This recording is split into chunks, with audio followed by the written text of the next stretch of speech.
Otep la famille, Otep, c'est votre frère MOBALI MAKASI. Désolé du retard, mais c'est pas évident parce qu'il fallait, on avait quelques soucis suite au décalage horaire, mais aussi quelques problèmes de réseau. Donc il fallait que je m'assure que tout se passe bien. Donc les amis, vraiment merci de votre patience, mais vraiment je fais de mon mieux pour vous satisfaire. Je vais juste m'assurer en attendant que le frère T-Boy m'entend bien. Le frère, est-ce que tu m'entends? Je t'entends parfaitement, frère MOBALI MAKASI. Une fois de plus aussi, mes excuses aussi, nos excuses à la famille. Donc nous sommes là. Russel, can you hear us? Are you on the line with us? I am on the line. I can hear you. Fantastic. Ok. C'est bon de son côté parce que j'aimerais bien que ça soit fluide. Il confirme qu'on est ok. Yes, we just want to double check and make sure that you can hear us loud and clear, so that we can proceed with the interview. Okay, I can hear you. I don't see the play button yet, but I can hear you just fine.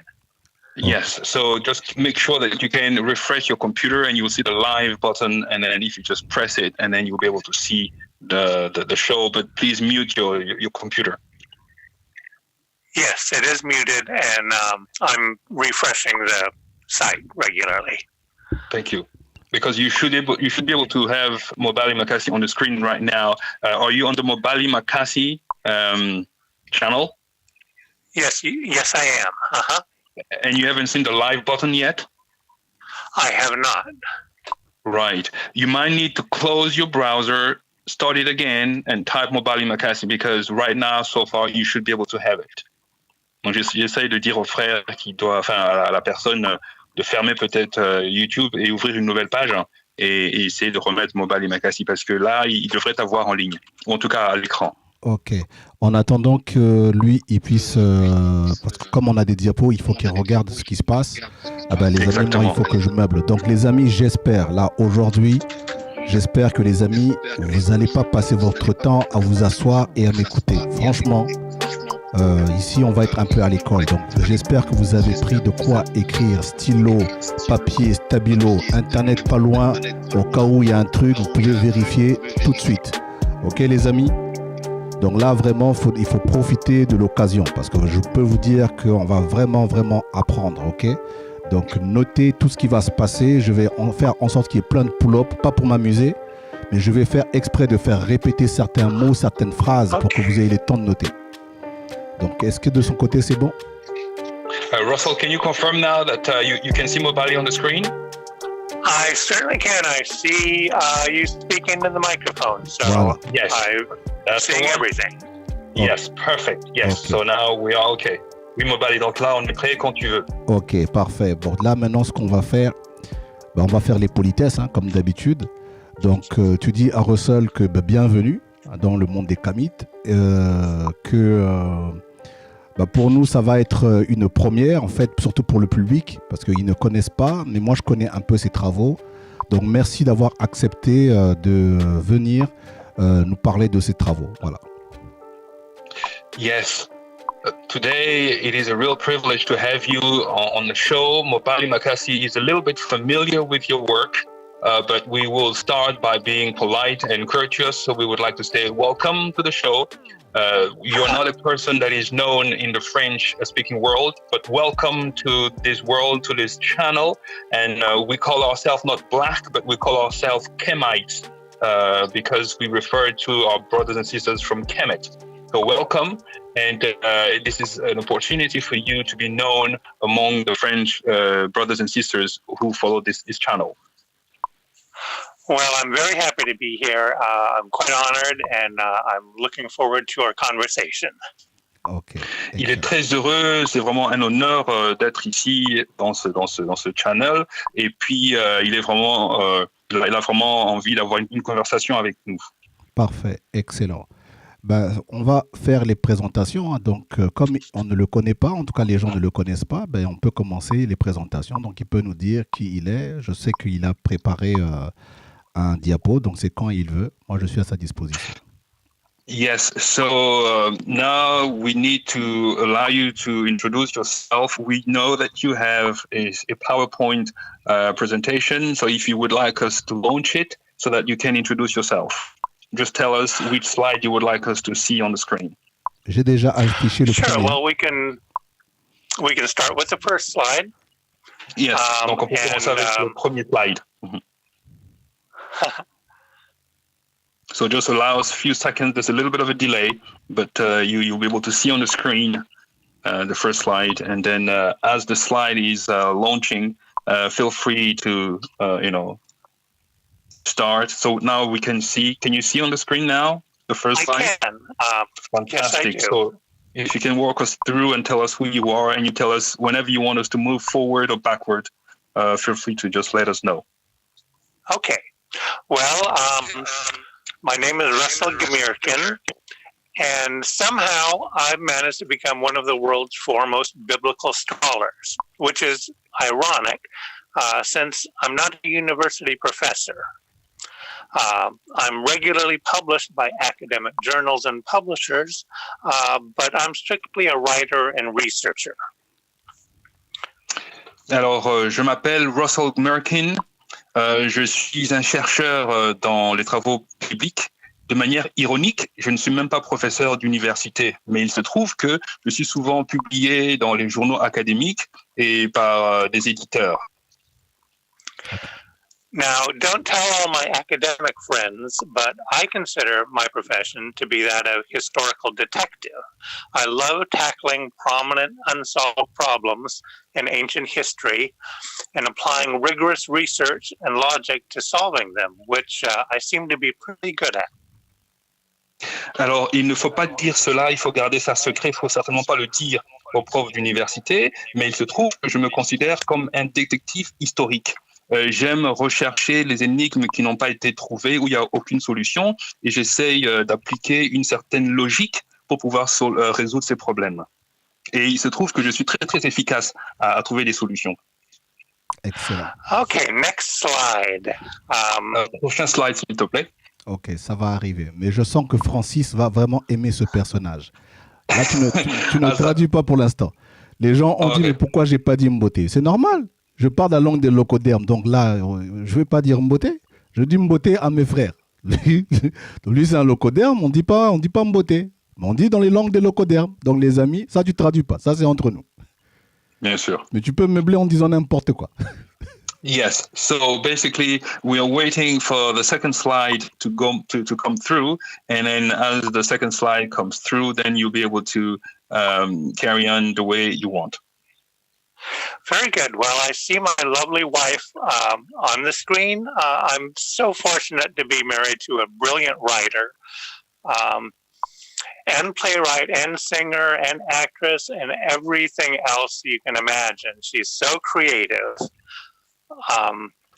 We met at a writers' conference on the Oregon coast 25 years ago, instantly fell in love, and we've been together ever since. Alors, dans ce slide que vous voyez à l'écran, eh bien, c'est ma très chère femme. Je suis heureux, j'ai vraiment de la chance de l'avoir épousée. En plus d'être une femme formidable, elle est également auteure, donc elle écrit, elle est très, très brillante, très, très qualifiée. Et c'est quelqu'un vraiment qui a la touche dans tout ce qui est créatif. Au niveau créativité, on est mariés depuis 25 ans.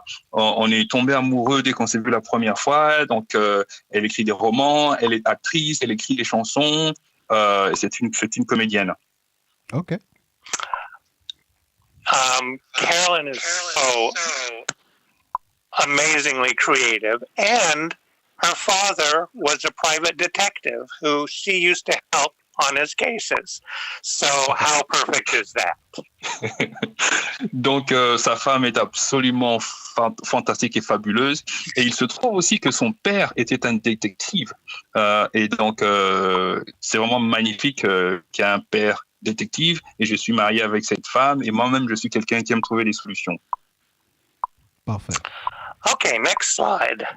Prochain slide, s'il te plaît. Donc c'est arrivé, hein, des frères Pierre Nilon. Là, il est aux aguets, il est en mode je regarde. Oui, on est bon. C'est déjà, tu lui dis que le slide, je l'ai déjà mis. Hein. Yes, so the slide is on at the moment. It'll take a couple of seconds, and then by the time it's there, just feel free to kick in. Okay, well, I'm not quite seeing it here yet, but here we go. Here so, it is, yeah. Around the time I met Carolyn, I published a couple important articles on the Dead Sea Scrolls. On one of them in specific, the War Scroll, which has describes weapons and tactics and military formations. In my opinion, the War Scroll was the official military manual of the Maccabean army during the Maccabean War to save Judaism in the 160s BC. So writing these articles got me an invitation as a speaker at an international congress on the Dead Sea Scrolls at Jerusalem in 1996, and I was able to actually view the War Scroll while I was there, which was a thrilling experience. Donc, il a parlé un petit peu de sa femme, mais il explique simplement que il avait en fait écrit des manuscrits, et un de ces manuscrits, c'est le manuscrit de The War Scroll, donc le manuscrit de la guerre. C'est en fait un manuscrit qui parle de tout ce qui est armement, armes. Il a parlé de military formation, à savoir comment est-ce que les armées se forment, se mettent lorsqu'elles vont en guerre. Et donc, c'est un document officiel qui, en fait, parlait de la guerre des Maccabées. Mm-hmm. Pardon, MOBALI, tu veux dire quelque chose? J'allais juste confirmer ce que tu allais dire, les Maccabées, oui, effectivement. Oui, les Maccabées. Et donc, l'époque, c'est 160 BC. Et lui, justement, il avait eu la chance d'avoir été invité en 1996 à Jérusalem, en Israël, où il avait eu la possibilité personnelle de voir ce War Scroll, donc ce manuscrit de la guerre. Ok. Moving on to the next slide. Donc, on va aller jusqu'au prochain slide, but free to already talk, because otherwise we will too long. Exactly. So one of my close friends is Greg Doudna, who is a Dead Sea Scrolls scholar. And he was getting his PhD at the University of Copenhagen, studying under the famous scholars Thomas Thomson and Niels Peter Lemke. There's a picture of Greg. We've been friends through much of our lives, and both of us have studied the Dead Sea Scrolls and biblical studies, and so he was going to the University of Copenhagen and studying under all these prominent scholars. You can move to the next slide now.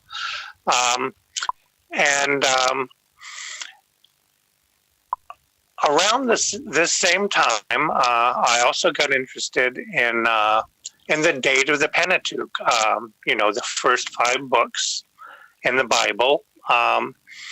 And I put all my research notes into a book, Berosus and Genesis, which I sent to my friend Greg in Copenhagen. Yes, ok. Donc, il parle maintenant d'un ami à lui qui s'appelle Greg Doudna. Greg Doudna, c'est quelqu'un qui faisait un doctorat à l'université de Copenhague. Et ce monsieur, cet ami de Russel, était en fait étudiant chez un grand professeur qui s'appelle Thomas Thomson. Et que ce soit Russel ou Greg et le professeur Thomas Thomson ont tous étudié, ont tous fait des études bibliques. Et au même moment, eh bien, Russel faisait justement une recherche sur la Pentateuch, à savoir les 5 premiers livres de la Bible. Et il demande qu'on va jusqu'au prochain slide, s'il te plaît. Ok. J'avais déjà mis le prochain slide de Thomas Thomson. Là, all right. Ok. Donc là, je suppose qu'on va passer à l'autre. On passe au suivant. Yes. So now I guess we can. Yes. So now we can move to the slide with the book cover. Very good.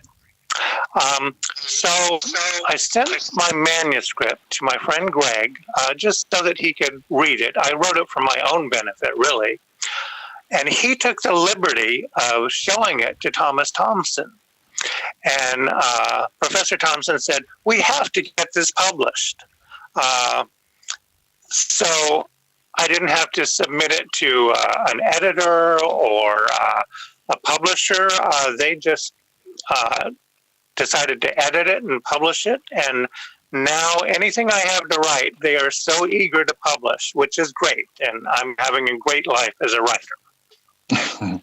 Donc, ce qui s'est passé à l'époque, c'est que Russel avait pris son manuscrit, donc son travail, il l'avait donné à son ami Greg, parce qu'il voulait juste que cet ami puisse le lire de manière personnelle.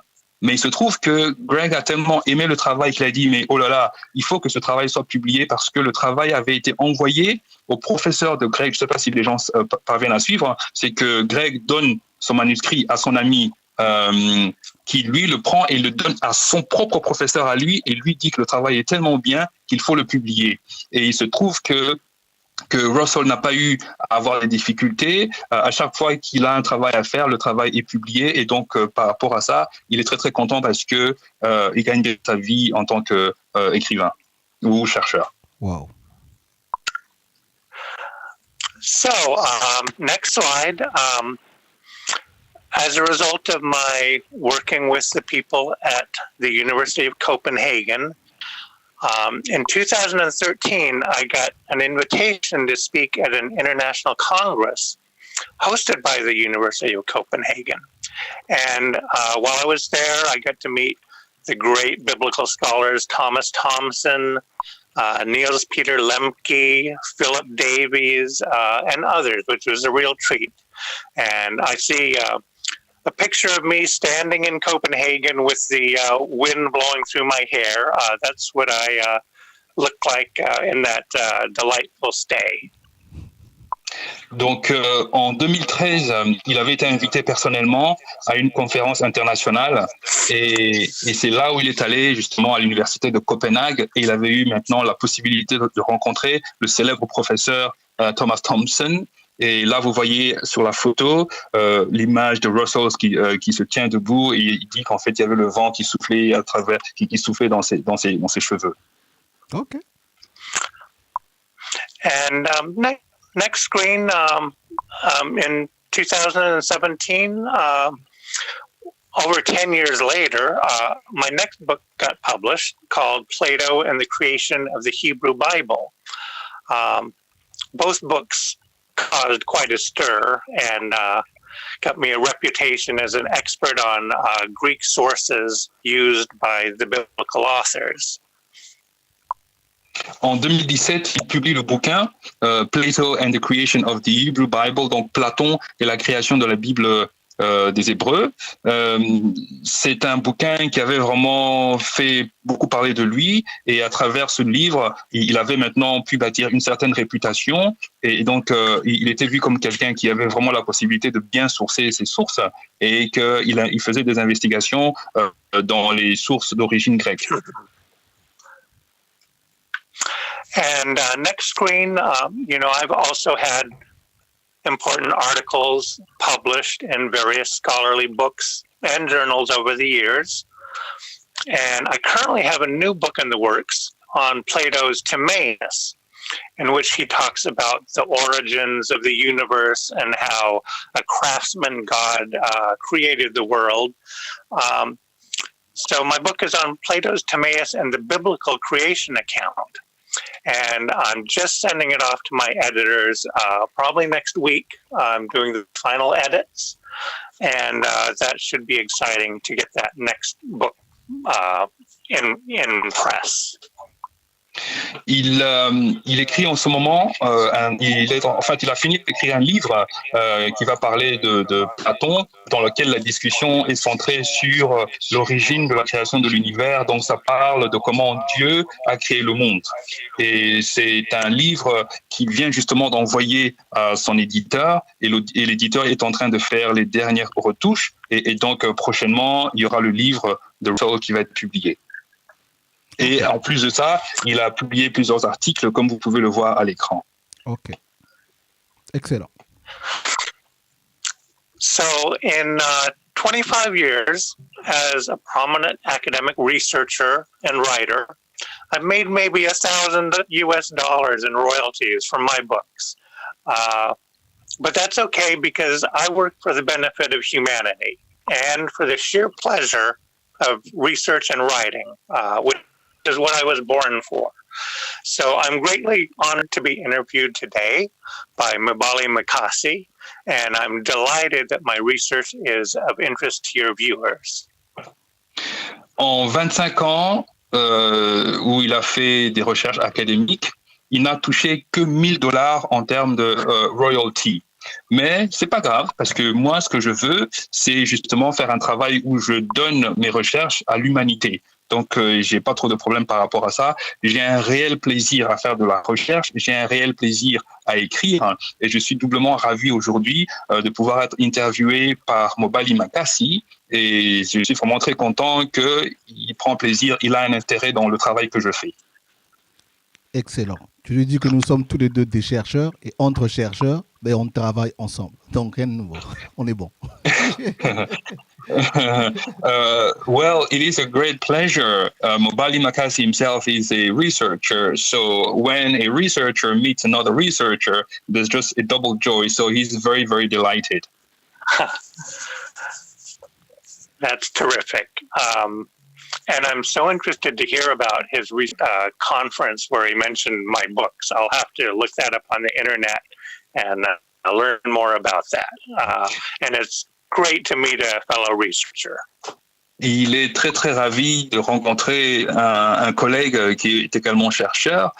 Il est vraiment curieux de tomber sur la recherche que tu avais faite, justement, où tu t'étais basé sur ses travaux. Et donc, il va rechercher cela sur l'Internet en espérant tomber dessus. Il n'y a pas de problème.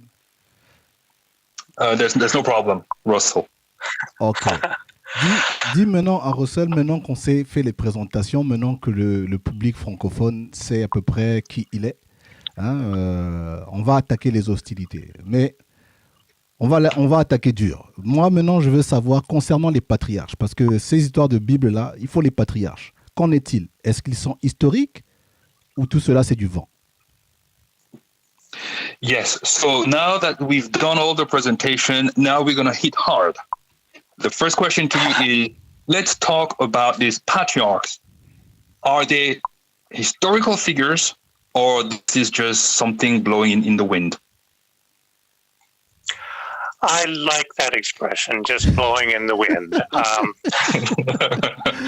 I did it on purpose. I chose that word deliberately. J'ai pris le soin de prendre ces mots avec précaution. Voilà. Well, back in the way back in the 20th century, they used to believe that these patriarchs, Abraham, Isaac, and Jacob, were real figures, and that the stories were some sort of actual memory. And Thomas Thompson, whom we've mentioned, he was very instrumental in showing that these Abraham stories, they just do not match up with history, and there's no reason to believe them. So now it's just accepted that the stories are made up, and we don't even know where they came up with the names. The 12 tribes of Israel, those are clearly made up, except for Judah, which was the name of an ancient kingdom. But the rest of them, you don't find them in inscriptions. They're fictional. It certainly appears.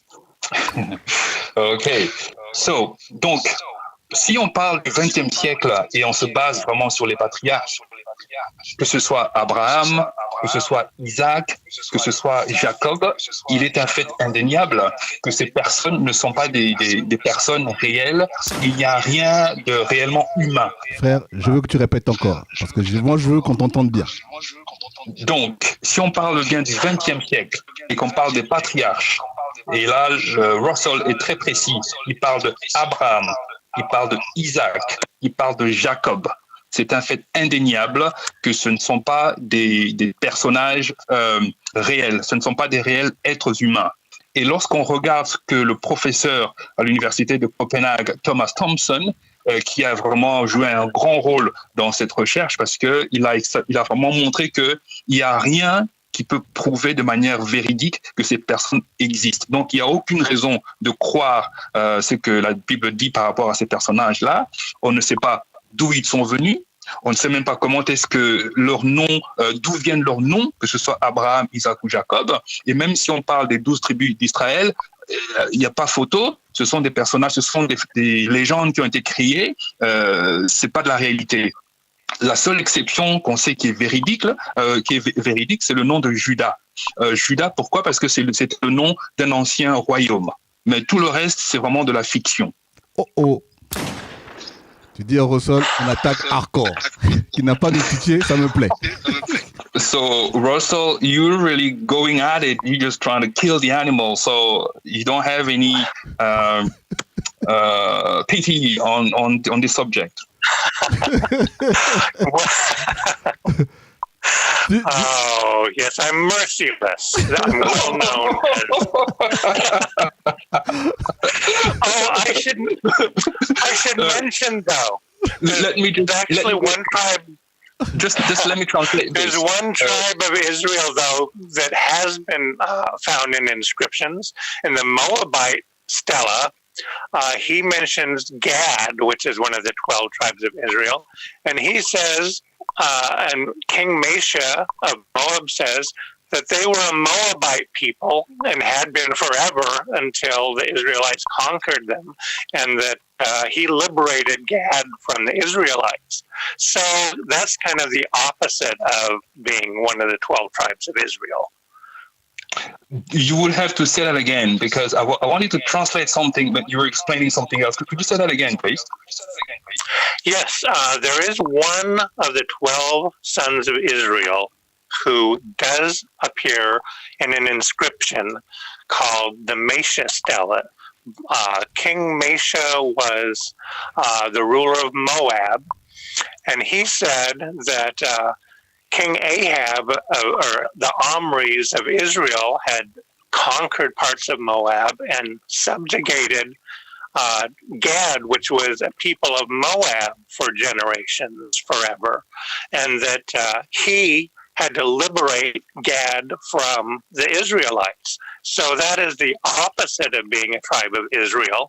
They were a Moabite tribe and not one of the 12 sons of Israel at all. Donc, avant de traduire ceci, Russell disait simplement ceci, que il est ici sans pitié. Donc, il explique bien qu'il est sans pitié et que les vérités doivent être dites de manière très très claire. Alors, poursuivant sur ce que sur ce que MOBALI MAKASI vient de dire, il dit que donc comme les 12 tribus d'Israël n'existent pas, mais en fait, il se trouve que il y avait un fils. Il parle de King.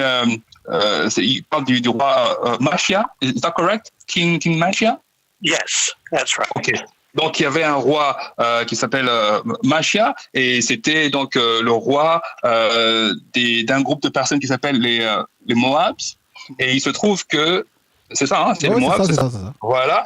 Et il se trouve que justement que ce roi raconte qu'ils avaient été attaqués, qu'il y avait une armée qui les avait attaqués, donc et que donc on avait libéré ce peuple-là, donc ce peuple des Moab, et que donc c'est assez ironique de voir que finalement donc non seulement les 12 tribus n'existent pas, mais il se trouve même qu'il y avait un roi qui raconte comment est-ce qu'eux avaient été libérés lorsqu'ils étaient attaqués par les Israélites.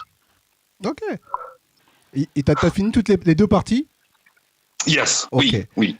Bon, voilà. Tu lui dis, de toutes les façons, cette histoire des 12 tribus là, j'aurais besoin de plus d'explications. Mais moi, d'abord, j'ai envie d'attaquer certains points. Avant qu'on attaque dans du dur, je veux éliminer certains points. Comme ça, on va être fluide après.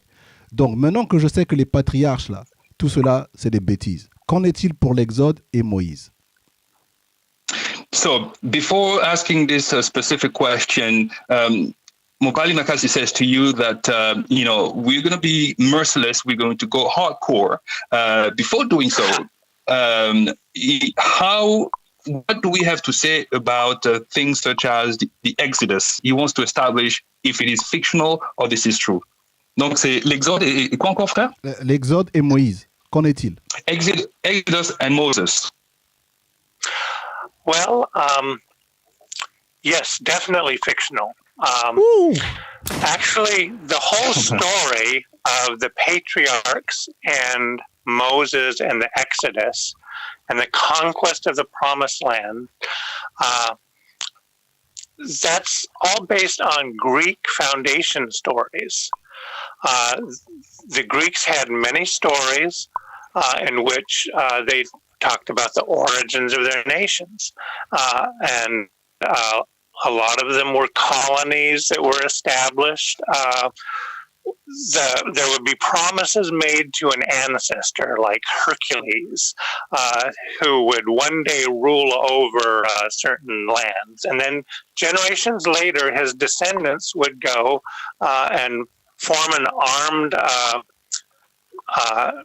colonization expedition and go over and conquer it. And the Exodus story is based on this Greek type of story that clearly they heard of at a very late date, and so yes, it's a Greek fiction basically. Ouh là là. Donc, à la question que dire de l'Exode, que dire de Moïse, eh bien la réponse est très très simple. C'est de la pure fiction. L'histoire complète est une complète fiction. Et même si on regarde la fameuse histoire comme quoi il y aurait une terre promise, c'est de la fiction parce que c'est très très simple. Ce sont des éléments qui sont fondés sur des histoires qui ont une origine grecque. Les Grecs, en fait, en réalité, ils racontent dans leurs histoires, il y a une certaine narration qui a été faite que ces Grecs avaient des colonies et que ces Grecs, il y avait une promesse. Donc, on avait fait une promesse à Hercule qu'il allait gouverner sur des terres, sur des terres.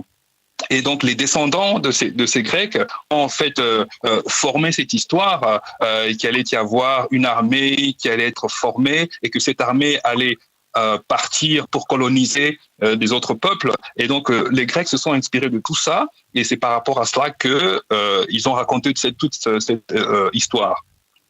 Excellent, excellent. Ici, donc, si j'essaie de mettre les gens à niveau avant de commencer vraiment notre interview. Donc, pas de patriarche, pas d'Abraham, pas de tout cela, pas de Moïse. Mais il semble que dans la tradition, en tout cas dans la pensée des croyants, Moïse serait l'auteur. Donc s'il n'y a pas de Moïse, alors qui a écrit la Bible? Ou en quelle période, à peu près, on peut dire que la Bible elle a été écrite? Sans qu'il aille loin. Je veux d'abord des réponses courtes et après on va approfondir. Yes, so the purpose now is to ask short questions. You don't have to dig deep and delve deep down into the details, but we're going to have a very light touch. Since we have established that there's no patriarchs, we have established that nothing is real, everything is fictional. But as it happens, believers have a tradition. In their tradition, they're saying that Moses is the author we can refer to with regards to the documents. So not only the believers believe that Moses is the author, now the question to you is, when was the Bible written? Yes, I'm best known for my theory about the creation of the 5 books of Moses, the Pentateuch. History tells us that Jewish scholars visited Alexandria around 270 BC, where they were invited by the king to translate the books of Moses into Greek. And I argue that these 70 scholars they didn't just translate the books of Moses, they wrote them. And they drew on legal and historical research that they conducted in the Great Library of Alexandria.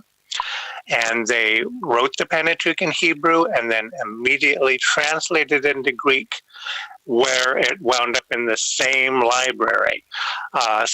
So it was written very late, and it drew on all sorts of Greek sources.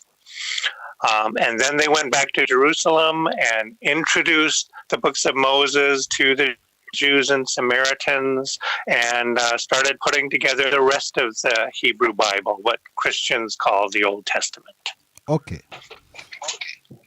Donc, je suis très connu, moi en tant que Russel, je suis très connu comme celui qui s'est vraiment focalisé sur les 5 premiers livres de la Bible, à savoir la Pentateuque. Il se trouve qu'il y a des chercheurs juifs qui se sont penchés sur cette situation ou qui ont fait ces recherches. Et là, on est à l'époque de 270 BC, avant notre ère. Il y a des chercheurs juifs qui avaient été invités à se pencher sur la question de la Bible. Donc, il y avait 70 chercheurs qui, eux, ont écrit la Bible. Donc, on ne parle pas de traduire, mais ils ont écrit la Bible. Et cela s'est fait dans la bibliothèque d'Alexandrie. Et après avoir écrit cette Bible, elle avait été également traduite. Elle avait été traduite en grec. Et donc, il se trouve que dans la même bibliothèque, il y a ce qui a été écrit et ce qui a été traduit. Et on se rend bien vite compte qu'il y a des sources grecques qui peuvent attester de cela. Et une fois de plus, ce document qui avait été écrit va être retourné à Jérusalem. Et quand ça va être retourné à Jérusalem, ça va être présenté aux Juifs, aux grands savants juifs, etc. Ok. Attention, mon personnage Francis va bientôt apparaître. Parce que ici, voyons bien les choses. Donc, pas d'Abraham, pas de Moïse, donc pas de Bible. Ici, il est en train de dire, ou d'après ce que j'ai entendu, que la Bible, en tout cas le Pentateuque, va être écrit au moment où les Grecs apparaissent, où les Grecs entrent dans l'histoire. Donc, nous sommes à peu près en moins 300 et de brouettes. Maintenant, ma question est la suivante. Est-ce que il n'y a aucune preuve qui atteste l'existence d'une littérature hébreu en dehors de cette période, en dehors du contact avec les Grecs? Je ne sais pas si ma question, tu l'as entendue, mon frère. Yes, oui. Okay. So it appears that we can agree that there's no biblical character such as Abraham. There's no Bible that exists, and then we're talking here about 300 BC, and then we agree that the Greeks appeared. They had a certain literature. The question to you is there a proof of the existence of a certain Hebrew literature that we can refer to? Avant le contact avec les Grecs. Before the connection with the Greeks. The very first evidence of any biblical writings is the Septuagint translation of the books of Moses. Could you say that again, from please? Hebrew to Greek in around 270 BC. That's the very first evidence. Apologies, earlier, Russel, can you hear us? Yeah. Yes, I can. You mentioned a specific translation. Could you say that? Could you spell it for us? What is that translation, please? La Septante, c'est la Septante. Yes. It's the Septuagint. S-E-P-T. S-E-P-T-U-A-G-I-N-T, which is the Greek word for 70. Okay. The tradition was there were 70 translators who translated the books of Moses into Greek, but actually the word 70 refers to the Jewish Senate, which had 70 members. They wrote themselves into the book of Moses as the 70 elders at Mount Sinai, and this Jewish Senate authorized the creation of these books of Moses in 270 BC, and the Greeks identified this Jewish Senate as the author of the books of Moses. They called it the Septuagint, or 70. Yes, okay. Yes. Donc, je posais la question pour qu'il précise un peu parce que j'avais pas bien pu comprendre.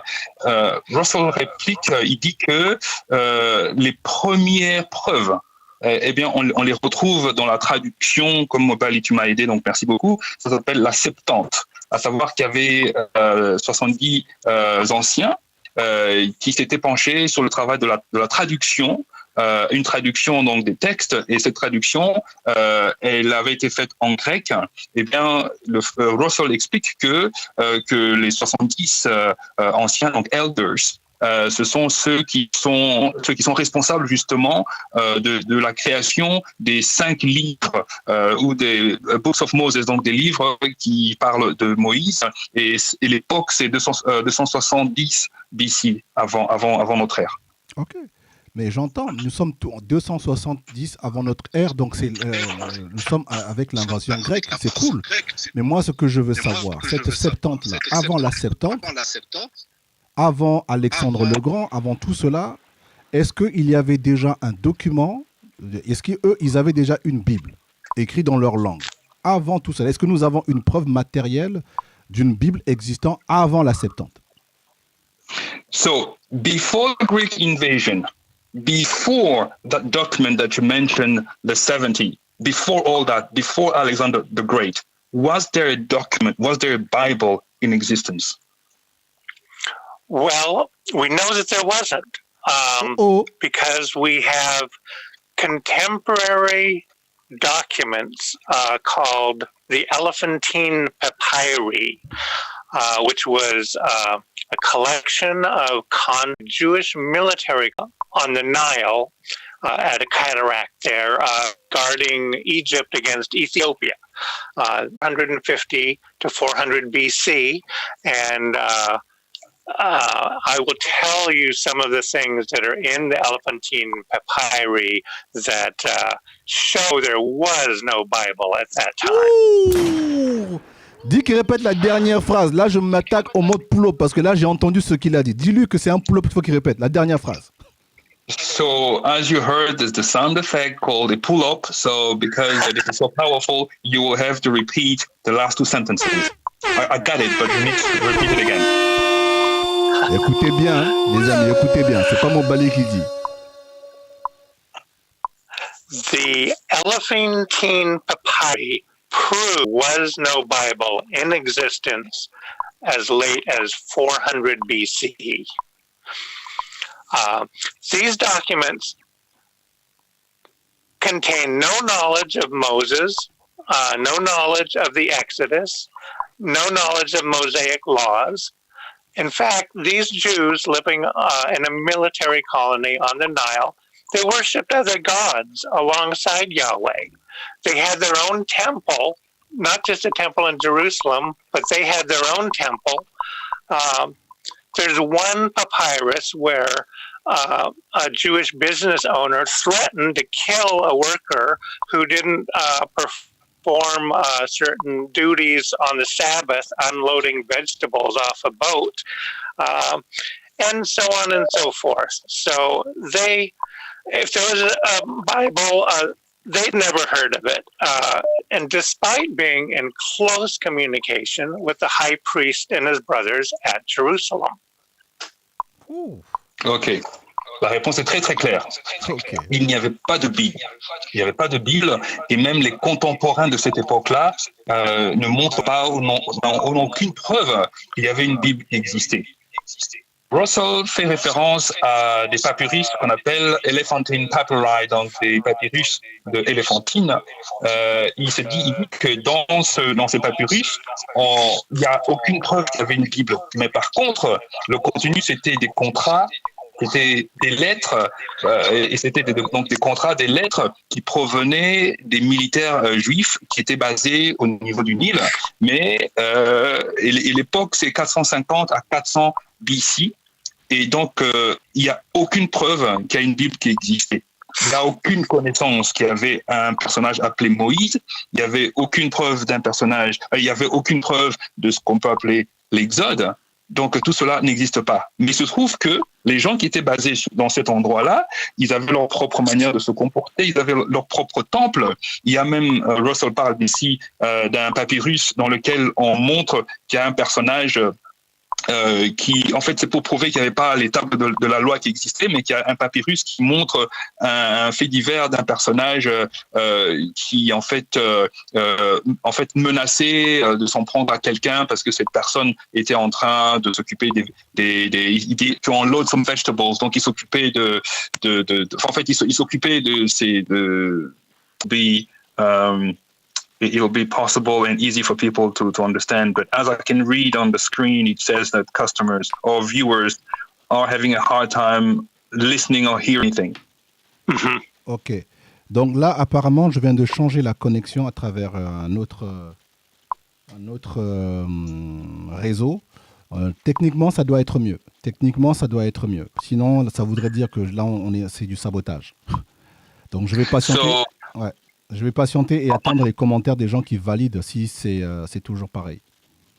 Yes, unless people are really deliberately trying to block us and prevent us from spreading this information. MOBALI MAKASI has launched a new internet connection, so hopefully our viewers will be able to clearly hear us. Hopefully we can carry on, but if it's not possible, we might have to relaunch the broadcast. But let's just try it again and see if it has improved. Sure. Ok. Apparemment, c'est mieux, donc on peut y aller. So it seems as if it's now clear, so we can carry on. Ok. Donc, ici, j'ai envie qu'il répète ce qu'il a dit là, il y a un instant concernant Esdras, parce que ma question était la suivante. Pour les gens qui n'ont pas écouté, parce que ça a dû couper plusieurs fois. J'étais en train de poser la question à Russel, étant donné qu'il n'y a pas de Moïse, il n'y a pas d'Abraham, il n'y a pas toutes ces personnes-là. Et que les documents que nous avons, les papyrus d'éléphantine que nous avons, attestent que les Hébreux de cette époque ne connaissaient pas toutes ces histoires. Pire encore, concernant la Pâque, même si elle est documentée, cette Pâque que eux célébraient n'avait rien à voir avec la Pâque biblique, parce que c'était une fête qui était liée à l'agriculture.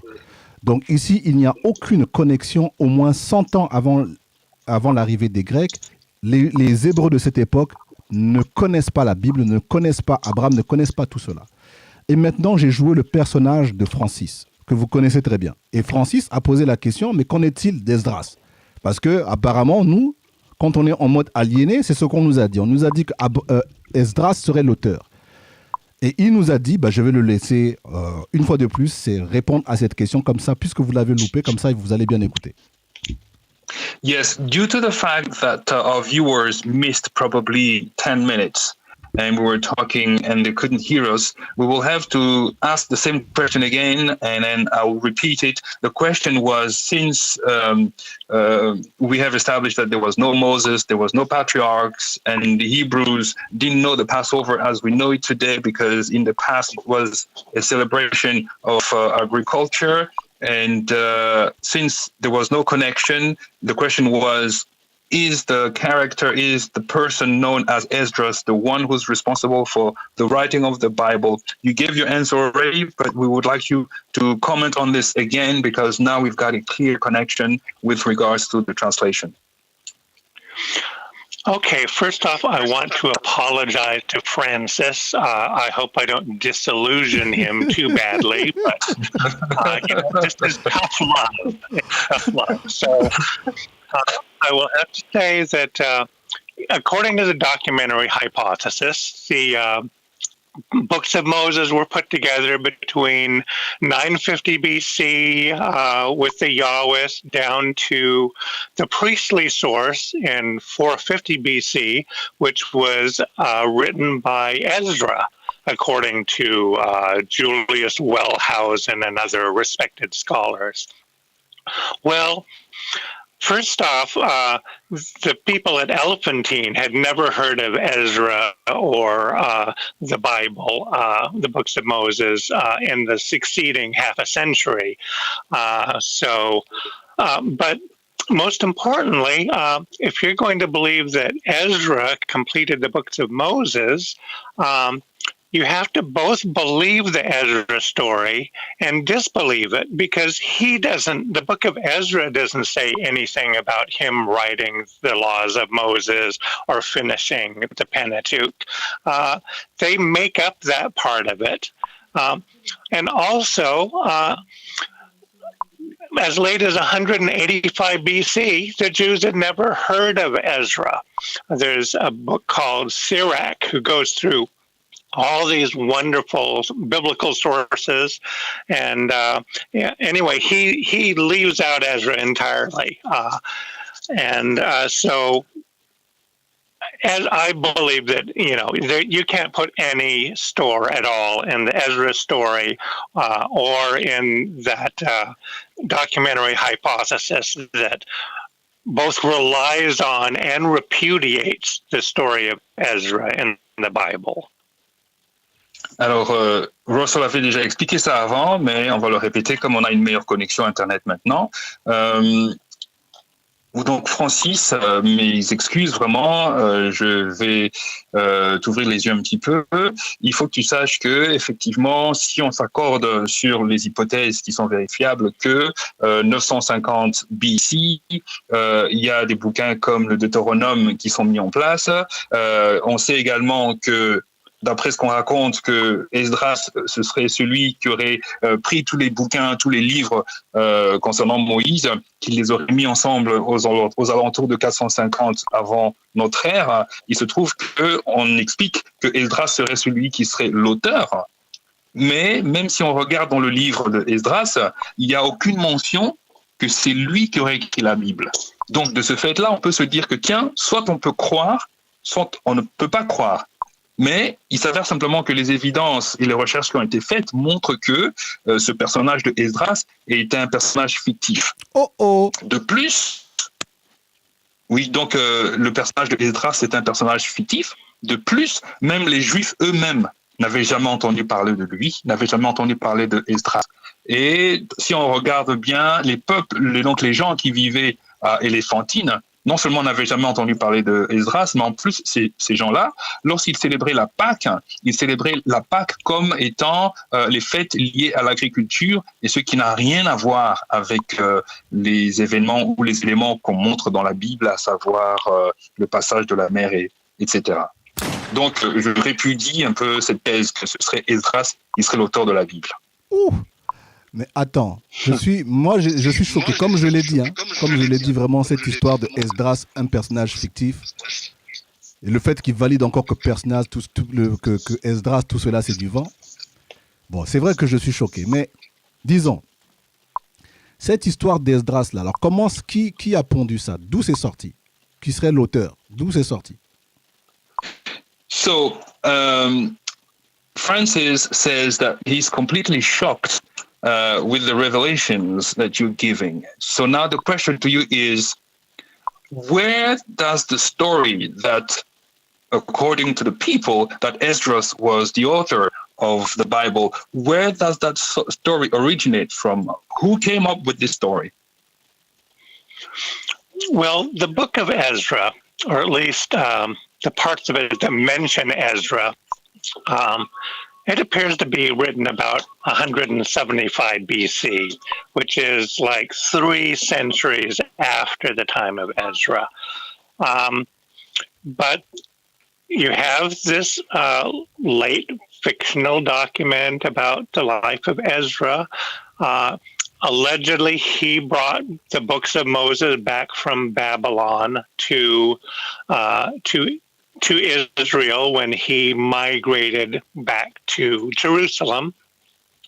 And scholars have said, well, what this really means is that these laws of Moses were written in Babylon, and Ezra the scribe brought them back to Jerusalem and introduced them to the Jews and claimed that Moses wrote them, when really his fellow priests in Babylon wrote them.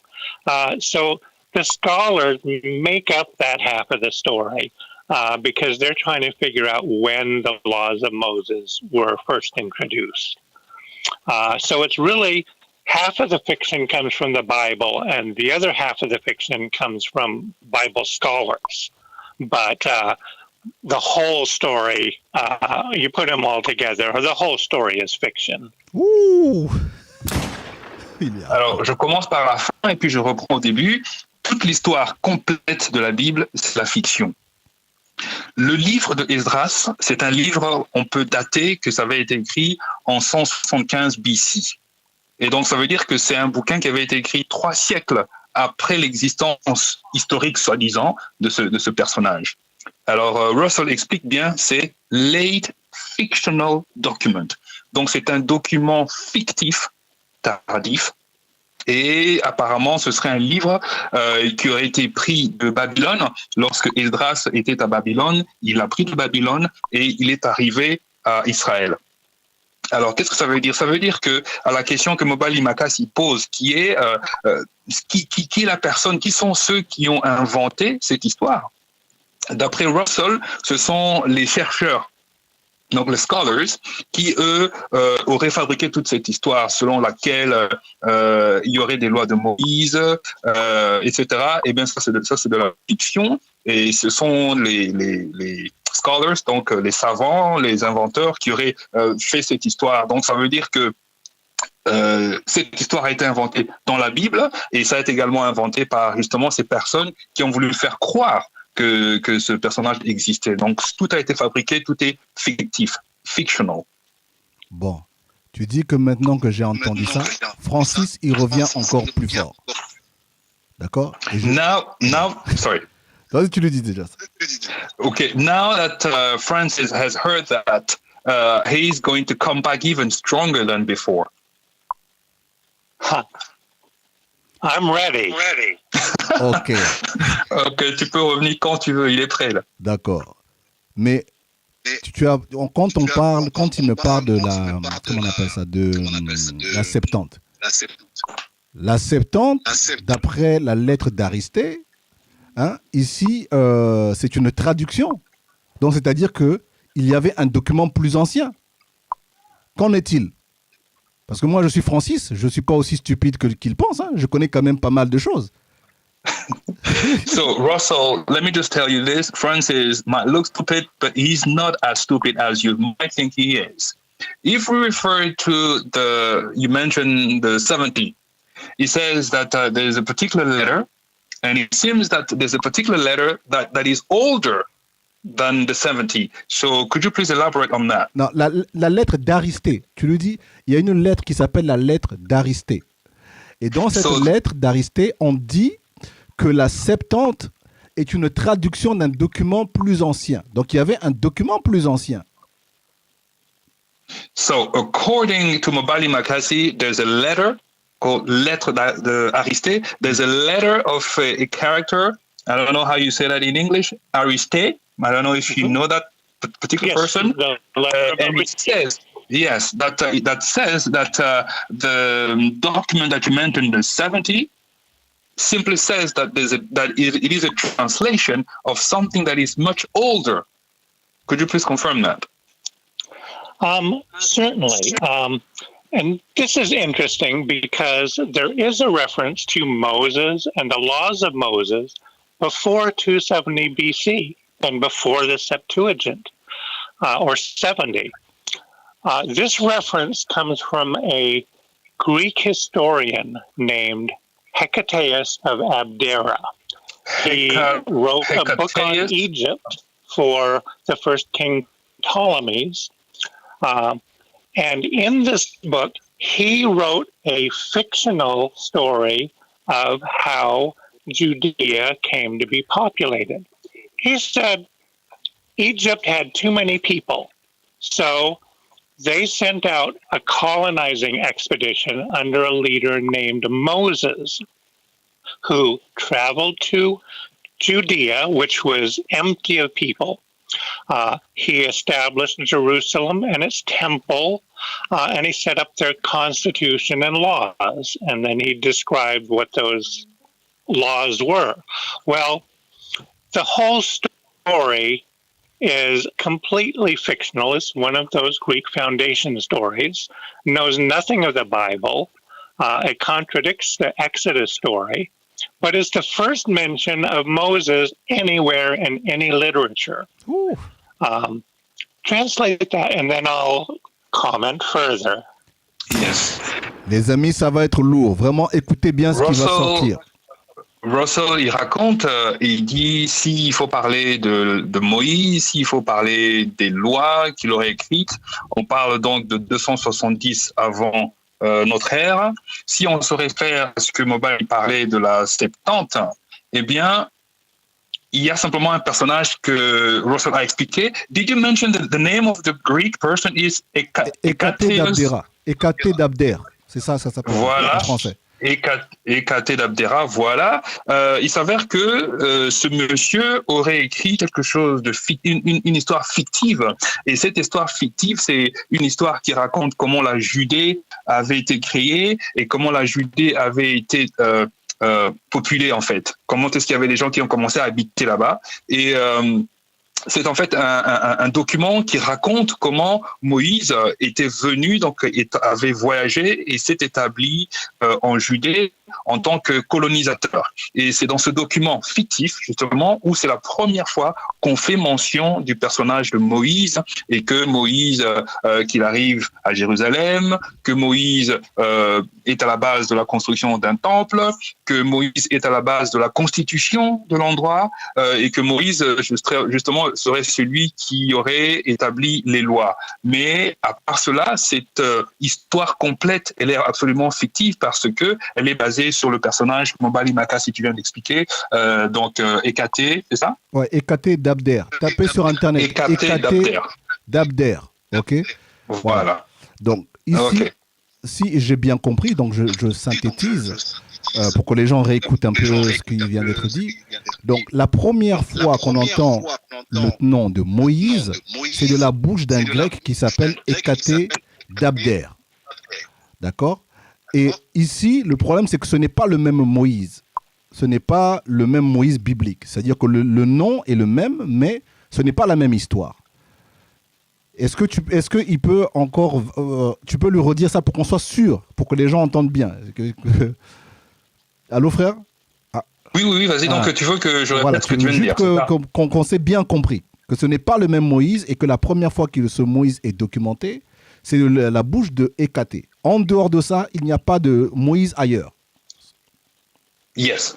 So this is what MOBALI MAKASI says. He says that, yes, for the first time that there's any mention somewhere of a character called Moses, it is in reference to this Greek history by the person that you mentioned, Hécatée.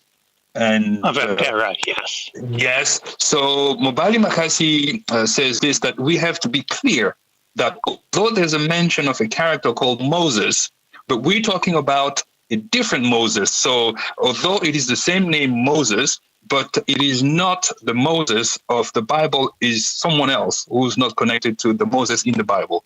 Could you confirm that?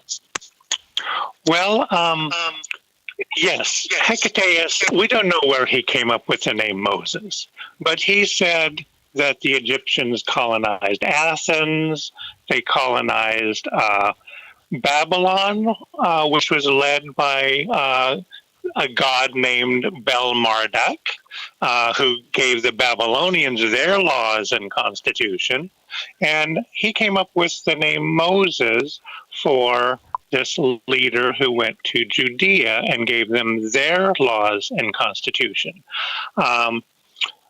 And so it's complete. It just follows all the patterns of a Greek foundation story. Now, go forward 50 years.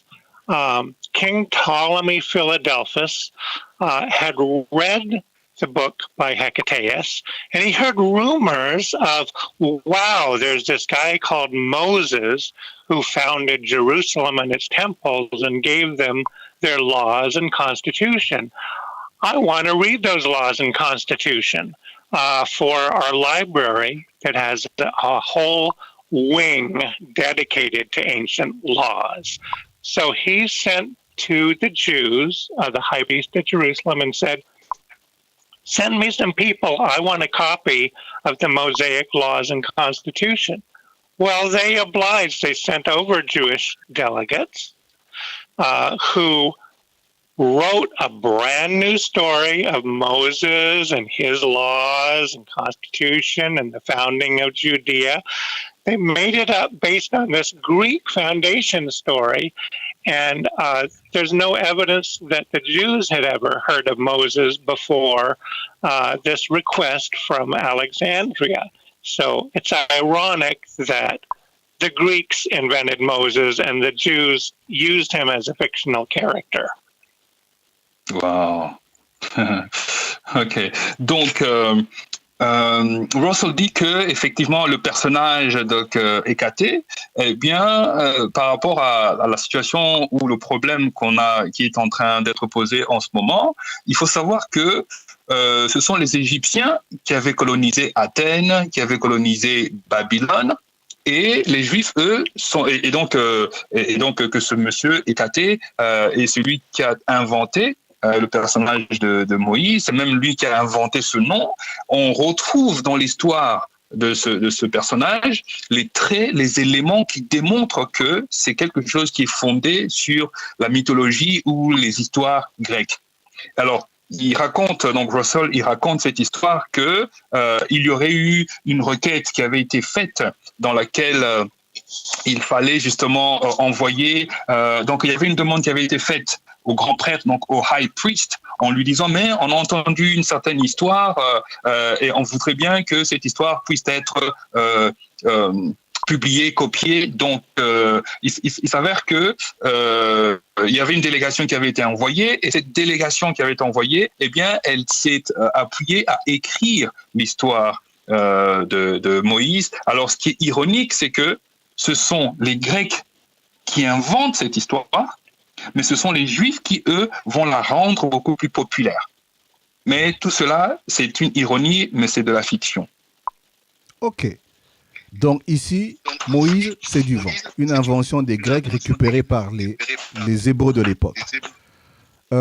Techniquement, juste pour être sûr, est-ce que ça serait un anachronisme de dire Hébreux lorsque nous parlons des gens de cette époque? Est-ce qu'on peut dire que c'est des Hébreux? Juste comme ça. A quick question. The people that we're referring to, is it correct when we refer to them as Hebrews? Est-ce que c'est un anachronisme? Hebrews is better than Jews. It's actually Jews and Samaritans, and collectively, I think Hebrews is a good word to refer them to. People talk about the Hebrew Bible, which is basically the same as the Jewish Bible or the Old Testament. So we'll call them the Hebrews from now on. Oui, on peut les appeler les Hébreux, mais c'est vrai que si on veut vraiment regarder ça de manière plus profonde, on parle des Juifs et des Samaritains, mais dans le cadre de cette conversation aujourd'hui, on peut les appeler Hébreux, il y aura aucun problème. D'accord. Mais pour quel intérêt les Hébreux de cette époque vont reprendre cette histoire pondue par les Grecs? Pourquoi ils vont faire ça? What would be the interest for the Hebrews of that time to take that story that was invented by the Greeks and that the Jewish or the Hebrews took? What was the interest behind it? What was the logic? Well,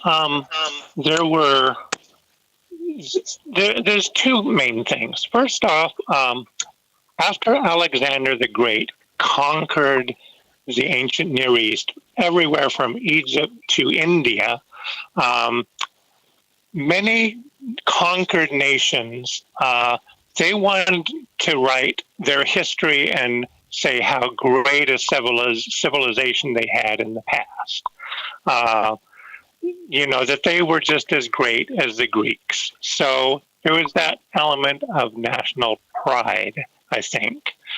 The other thing is, with these books of Moses and these brand new laws, the Jews and Samaritans, the Hebrews, they reinvented their national life. And they gave themselves an ancient foundation story and said, well, these laws were given to us by God to the very first generation back in the Exodus, and they're sacred laws, and so we should obey all these laws and be loyal to our new nation. And so that was a second motivation to put this story down on paper, because it gave them a past and it gave authority to these new laws that they had just written. Wow. And I should add, many of these laws came right out of Athenian law and out of a book called Plato's Laws. that they researched at the Great Library of Alexandria. So no, Ezra didn't write them. And really, Plato wrote a lot of the original Mosaic laws. Wow. Ok, je commence par la fin, puis je reviens au début. Il a fait une petite touche sur Esdras, où il disait qu'effectivement, Esdras, c'est de la pure fiction. Voilà, c'est de la fiction pure et dure. Et il dit que les lois de Moïse, telles que nous les connaissons, eh bien, ce serait Platon qui les aurait écrits. Mais je reviens plus haut, où il dit, par rapport à la réponse ou à la question de MOBALI MAKASI, quelles sont les raisons, quelle logique il y avait pour justement reprendre ce qui avait été inventé par les Grecs. Il y a deux motivations.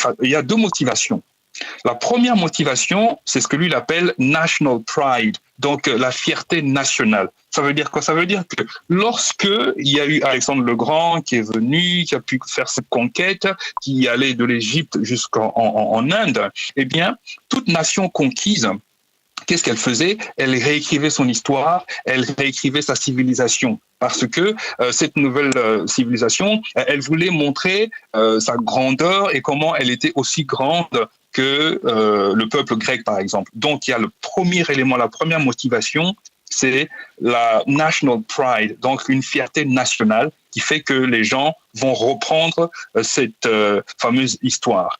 Donc, le deuxième élément, la deuxième motivation, c'est simplement essayer de trouver une manière d'être loyal en tant que nouvelle nation, à savoir que les Juifs et les Samaritains vont trouver un moyen de se réinventer, en fait, réinventer une nouvelle vie nationale en tant que nation et se dire que nous sommes anciens parce que nous avons des lois qui sont datées déjà de très, très loin. Donc, nous avons des lois qui nous ont été données par Dieu et que donc nous, comme c'est Dieu qui nous les a données, eh bien, ces lois, elles ont un caractère sacré et comme ce sont des textes sacrés, il faut que les gens puissent obéir à ces lois. Donc, il y a une façon de vraiment montrer qu'on est loyal en tant que nouvelle nation. Et que donc, comme ces lois, elles sont anciennes, ça montre qu'il y a un caractère d'autorité derrière. Mais revenons à notre réalité. Esdras, c'est de la fiction et la plupart des textes liés à Moïse, eh bien, ce serait Platon qui les aurait écrits. Ok, ça m'intéresse. Donc maintenant, nous savons que Moïse, tout cela, c'est des gréqueries. Mais les lois aussi, les Grecs ont des lois qui ont, sur lesquelles les Hébreux vont s'inspirer pour pouvoir créer leurs lois à eux. Est-ce qu'il peut nous donner des exemples où les gens qui nous suivent peuvent aller fouiller, comme quoi qu'il y avait des lois grecques, par exemple que Platon avait pondues, et que c'est ça qui a inspiré les Hébreux à faire pareil? Je sais pas si tu as compris ma question. Absolument. Okay. Yes, oui. Donc, sorry. So MOBALI MAKASI is saying that indeed there were laws that came and were influenced by the Greeks. So for the benefit of helping our viewers, do you have some references that you can share with us so that our viewers can go and double check that there were laws, Greek laws that existed, which the Hebrews copied to have them as part of their laws, but these laws came and were influenced by the Greeks? Could you please share some references so that our viewers can go and double check for themselves? Certainly. First off, the Greeks invented a type of law called the Constitution. They needed constitutions because they ruled themselves. They elected their own kings and senators and all of those things. And you didn't need constitutions in the ancient Near East because they were all absolute dictators. The king was the law. And there's no constitutional literature in all of the ancient Near East. But there are constitutions everywhere in the Greek world. And there's a lot of constitutional material in the books of Moses. There's a few chapters in Deuteronomy that lay out the constitutional requirements for kings and priests and judges, how they're supposed to be appointed by the National Assembly, their duties. And the king in Deuteronomy 17, he didn't command the army. He had to obey the laws. He basically had no duties. He was like Greek kings who were, it's kind of an honorary position, more or less. So there's one example of Greek influence on the laws of Moses. Alors, il est possible de voir l'influence grecque dans les bouquins. Il parle du bouquin de Deutéronome. Il dit ceci, que cette situation ou cet aspect de la vie où on a une réalité qui est basée sur une constitution, c'est purement grec. Parce que comme ce sont les Grecs qui étaient au trône, enfin comme c'était eux qui étaient les dirigeants, eh bien les Grecs mettaient au point une constitution et la constitution avait pour but justement d'aider le peuple grec à se gouverner lui-même. Et à travers la constitution, on expliquait notamment comment est-ce que les rois étaient mis en place, on expliquait comment le Sénat était mis en place. Parce que si on regarde bien, à la différence des Grecs, les autres nations qui existaient de l'autre côté, eh bien, c'était des dictatures, d'après ce que Russel il dit. Parce que les autres peuples, eh bien, c'est le roi qui était le monarque adulé, c'était celui qui commandait le tout, alors que chez les Grecs, on voit une autre façon de fonctionner qui est que on établit qui est le roi, que fait le roi, quels sont les pouvoirs du roi, qui est le sénateur, comment est-ce qu'il arrive au pouvoir, et des choses comme ça. Donc, on voit que les textes... Sorry, let me just finish this. Donc, sure. Ce qui veut dire que la Constitution, vraiment, on la voit très très clairement même dans les livres de la Bible où on parle de Moïse, où on explique la loi, c'est qui est aux commandes, etc. Donc le Deutéronome explique tout cela, où on démontre que voilà, le roi, c'est quelqu'un qui ne commande pas l'armée, c'est quelqu'un qui n'a aucune tâche. En fait, que le roi, c'est en fait une fonction honorifique. Donc c'est vraiment une très grande influence qui vient des Grecs. Carry on, Russell, sorry. Yes, I have another fun example. In the book of Exodus, there's the law of the ox who accidentally kills somebody, in which not only does the person pay the damages, but the ox is put on trial and executed if found guilty. Well, that is not found in the laws of Hammurabi or the ancient Near East, but it does correspond to Greek laws in Athens and in Plato's laws, where if there was an accidental death, say by an ox or by a javelin that is thrown in an athletic competition, or in one case where a statue fell down and crushed a person, they'd put the ox or javelin or statue on trial and punish it if it was felt guilty, because otherwise the ghost of the person who had died would be angry and haunt the area, and the blood would cry out, and there would be problems. So this was something uniquely Greek. Athens, Plato, they both had it. The Bible has it. And that's just, I think it's a highly amusing example of Greek laws in the laws of Moses. Russell parle ici d'une histoire un petit peu drôle. Il dit que dans l'Exode, en tout cas, excusez-moi, je ne connais pas cette histoire, dans l'Exode, il y aurait une loi sur laquelle il y a un ox, je ne sais pas c'est quel animal ça, je ne sais pas si tu sais me dire. Non. En fait, il y aurait un animal dans la Bible qui aurait tué un personnage et cet animal, justement, avait été jugé. Donc, l'animal avoir causé la mort, l'animal avait été jugé. Et Russell dit que on ne voit pas ce type de loi, par exemple, dans les lois d'Hammurabi, par exemple. Donc, ça montre bien qu'il y a une influence grecque lorsque on voit la manière dont la société est organisée. Il s'avère que dans cette influence grecque, si par exemple vous étiez dans une compétition sportive et que vous aviez un javelot que vous l'avez lancé et que par accident ça a tué quelqu'un, eh bien c'est le javelot qui va être jugé. S'il y a une statue en pleine ville qui se serait coulée sur quelqu'un et que suite à cela, il y aurait la mort de quelqu'un, eh bien, la statue serait jugée coupable et traduite en justice. Pourquoi ? Parce que si cela ne se faisait pas, eh bien, l'âme de la personne morte pourrait revenir et hanter l'endroit. Donc, pour éviter cela, en mettant en jugement que ce soit le javelot, la statue ou l'animal qui tuerait une personne. Donc, on voit bel et bien de manière très, très précise qu'il y avait des lois grecques qui existaient et qui fonctionnaient de cette manière-là. Mais qu'en est-il maintenant? J'ai entendu que les lois, ce principe de loi, ça, ils l'ont pompé chez les Grecs.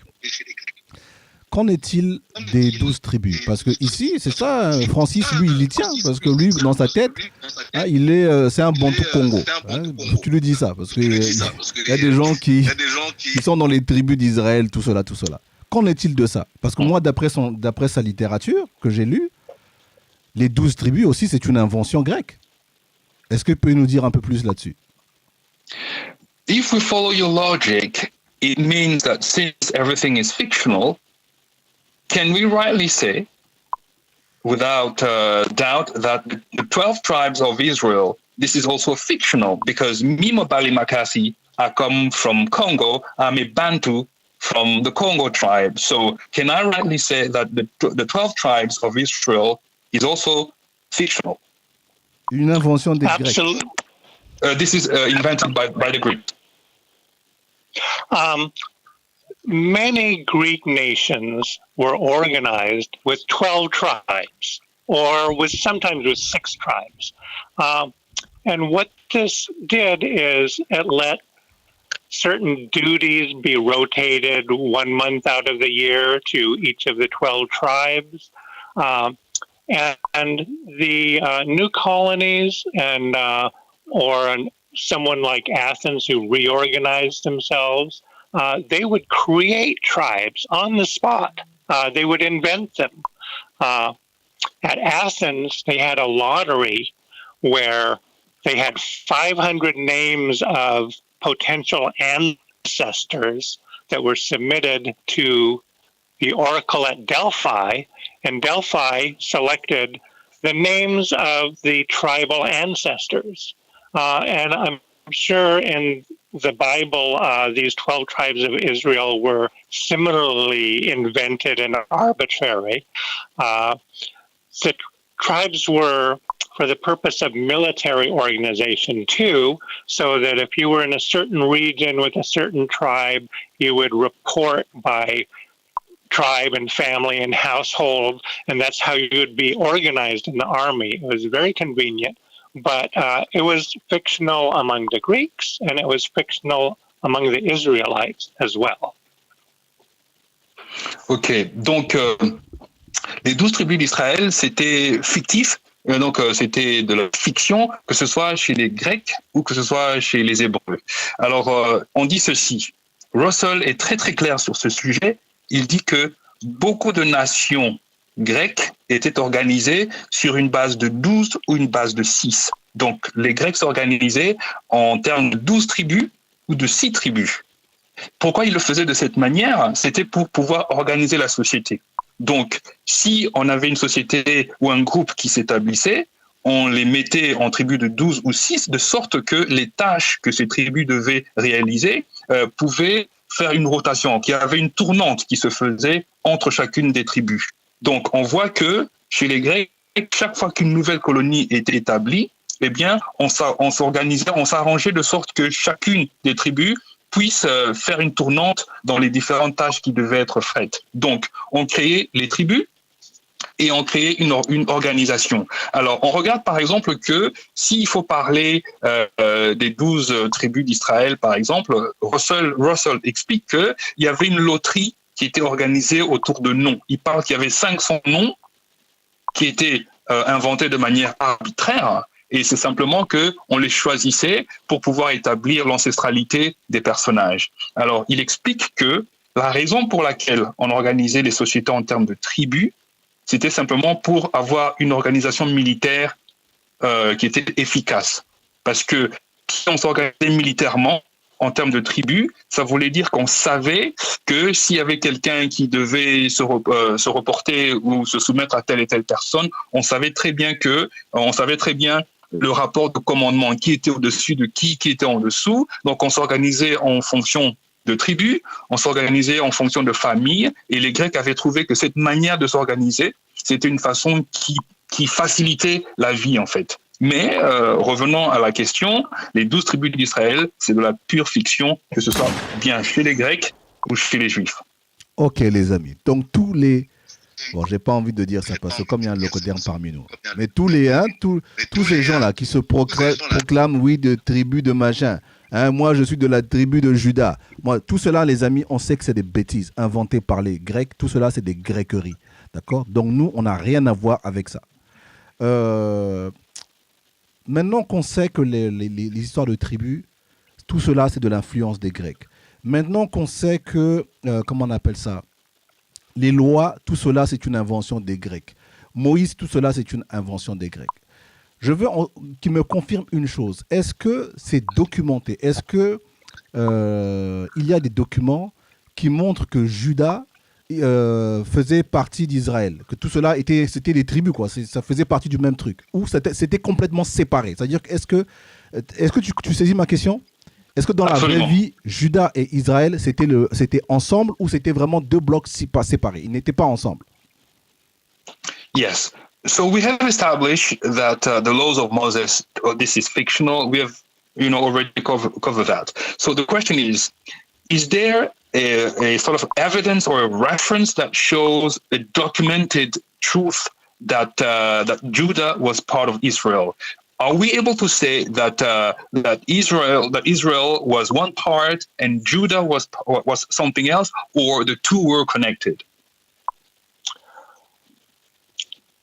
During the time of the monarchies before the Assyrians and Babylonians conquered Israel and Judah, there was a kingdom in the north. It was called Israel in an inscription of Shalmaneser. It was called the House of Omri, and it was called Samaria. Those are the three names that it went by in ancient inscriptions. In the south, there was a kingdom called Judah that first appears around 735 BC, and it was centered at Jerusalem. And there is an Assyrian account of how Sennacherib besieged Jerusalem, just like in the Book of Kings. So yes, there were two kingdoms, Israel in the north, Judah in the south. They were never part of the same kingdom under Moses or David or Solomon. They were always distinct.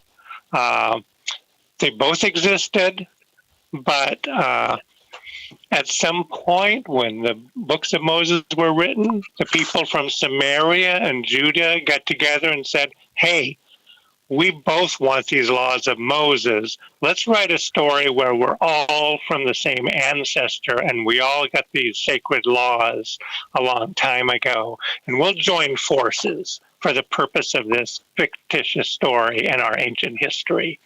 But in reality, they were never part of the same kingdom.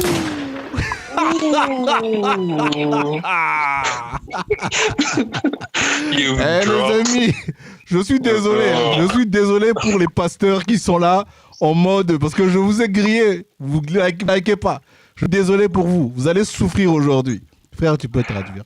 Alors, au moment de la conquête de Babylone, lorsqu'il y a eu la conquête par les Assyriens, il faut être très très clair, il y avait deux royaumes. Effectivement, il y avait le royaume de Juda et le royaume d'Israël. Et Russel est très très clair, the kingdom of Israel and the kingdom of Judah.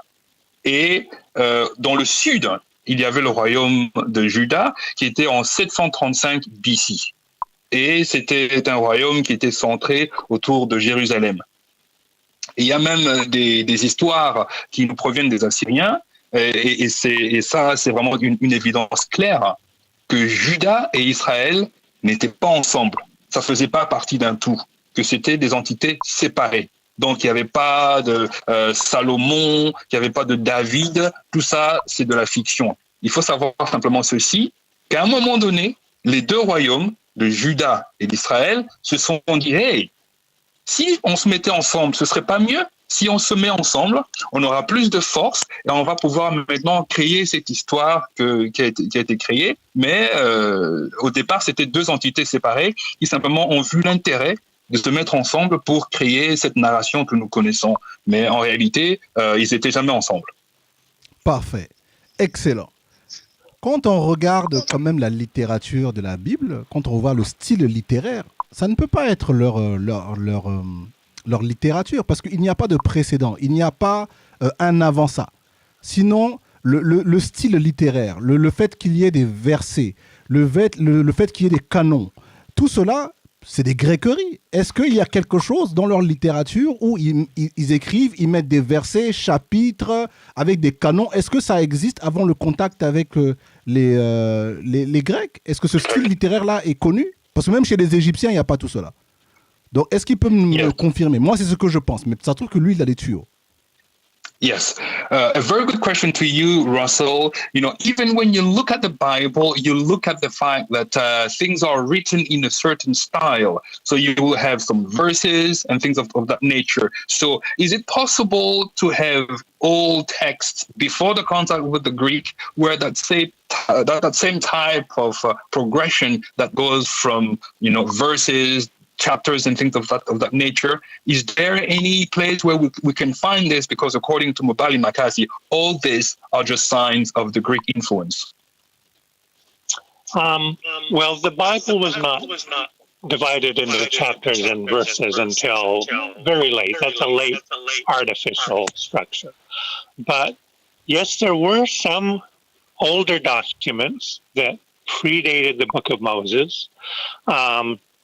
For instance, in the Book of Kings, there's a list of kings of Judah and a list of kings of Israel. And the later kings of Judah and Israel, they appear in Assyrian inscriptions and about the right date and the right name. So those are old documents that survived down to the time when the Bible was put together. Probably some of the Psalms were older because some Psalms mention the Exodus and Moses and all of that, and they're very late. Others don't mention any of that, and they could be very early. There's other documents too. The Acts of Solomon is cited in the Book of Kings, and that appears to go back to a very old document based on the acts of King Shalmaneser III, an Assyrian conqueror. So, as I recently wrote in an article, yeah, Solomon was real, but he was an Assyrian king who did have an empire by the Euphrates. He had harems, he had chariot horses, all of that, kind of like the Book of Kings says about Solomon, but the historical Shalmaneser III never ruled in Jerusalem, so that part of it is legend. But it is an old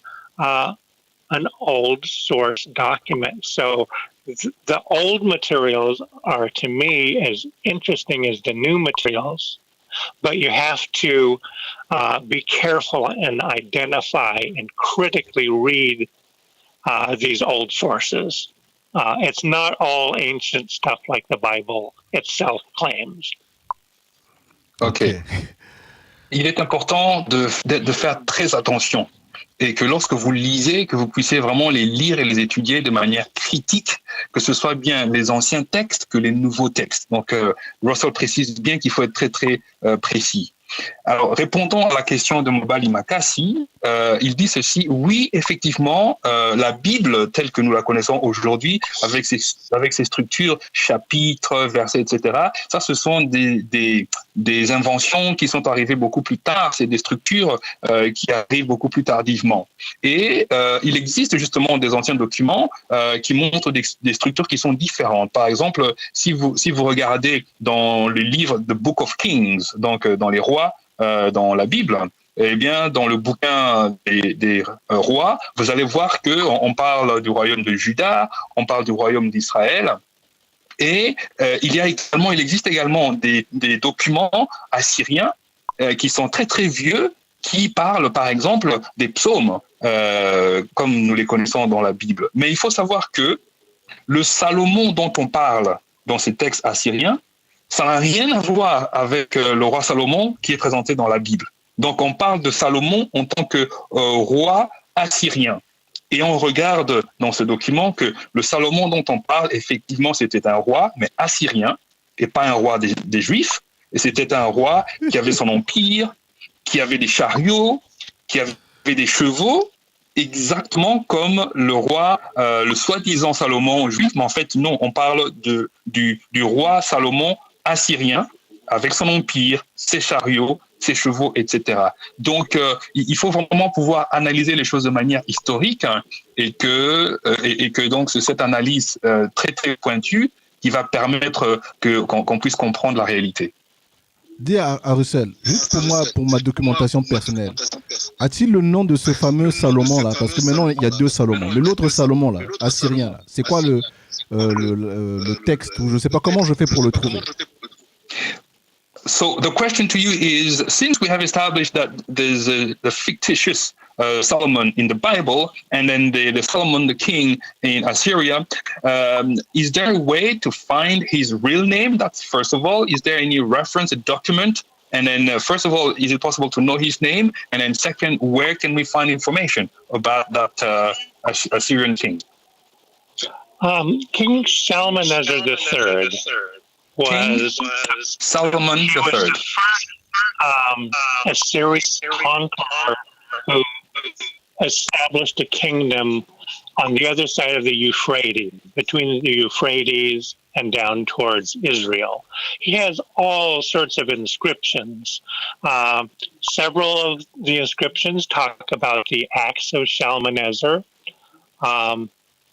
In the book of Hosea, they render Shalmaneser as Shalman, which is very close to the Hebrew of Solomon. And in a very important inscription, the Kirk monolith, he talks about the Battle of Karkar in Syria, where he captured chariots and horses from the Hittites, Israel, Egypt, a little obscure country called Q or Cilicia.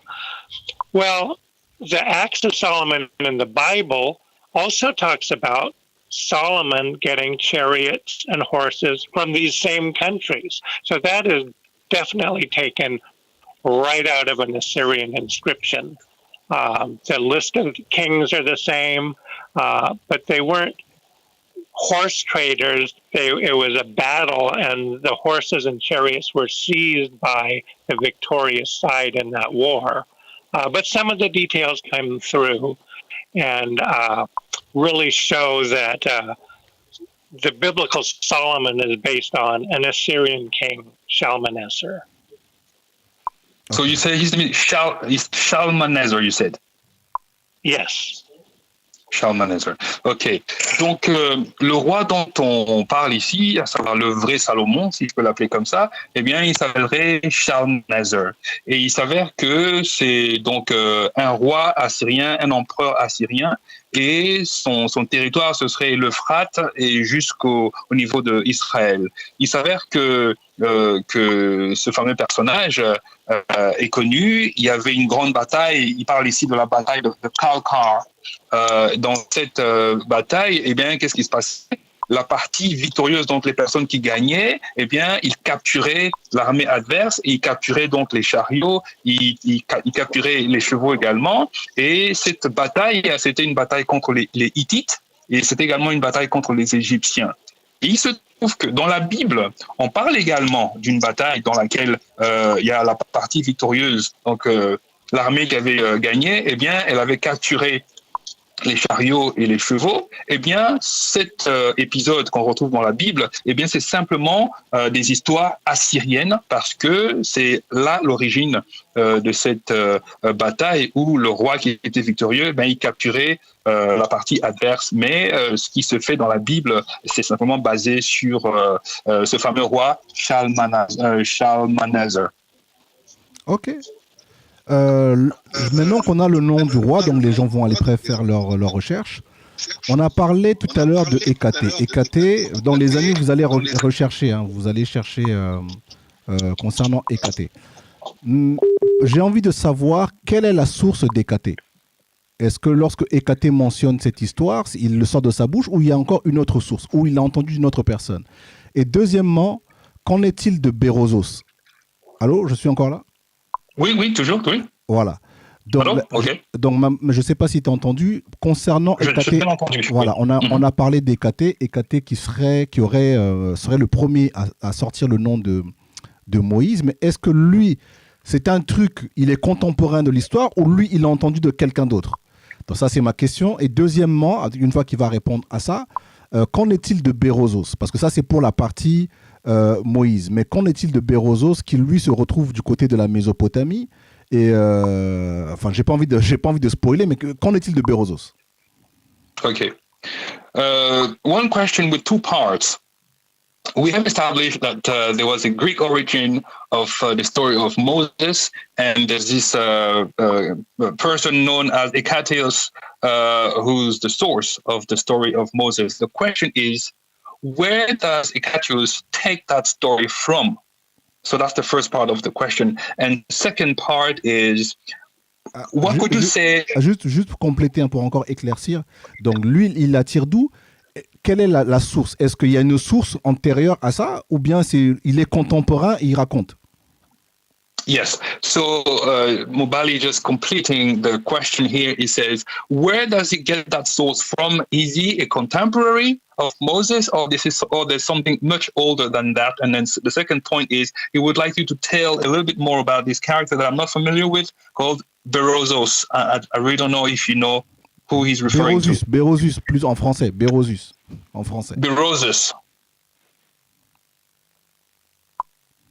Oh, il a perdu la connexion. Je vois qu'il a perdu la connexion. Ouais. Ok. On va reprendre avec lui alors. Ok. Ouais, recheck-le. Je meuble en attendant.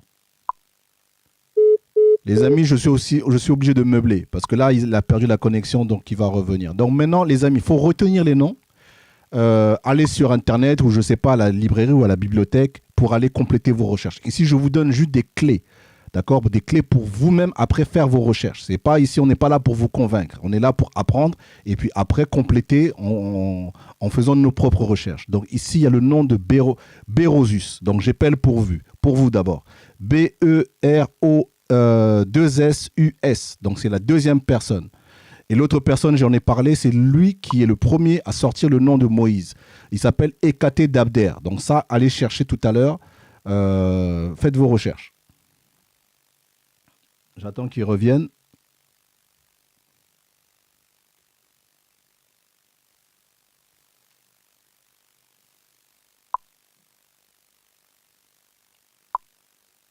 Bon, je vais appeler.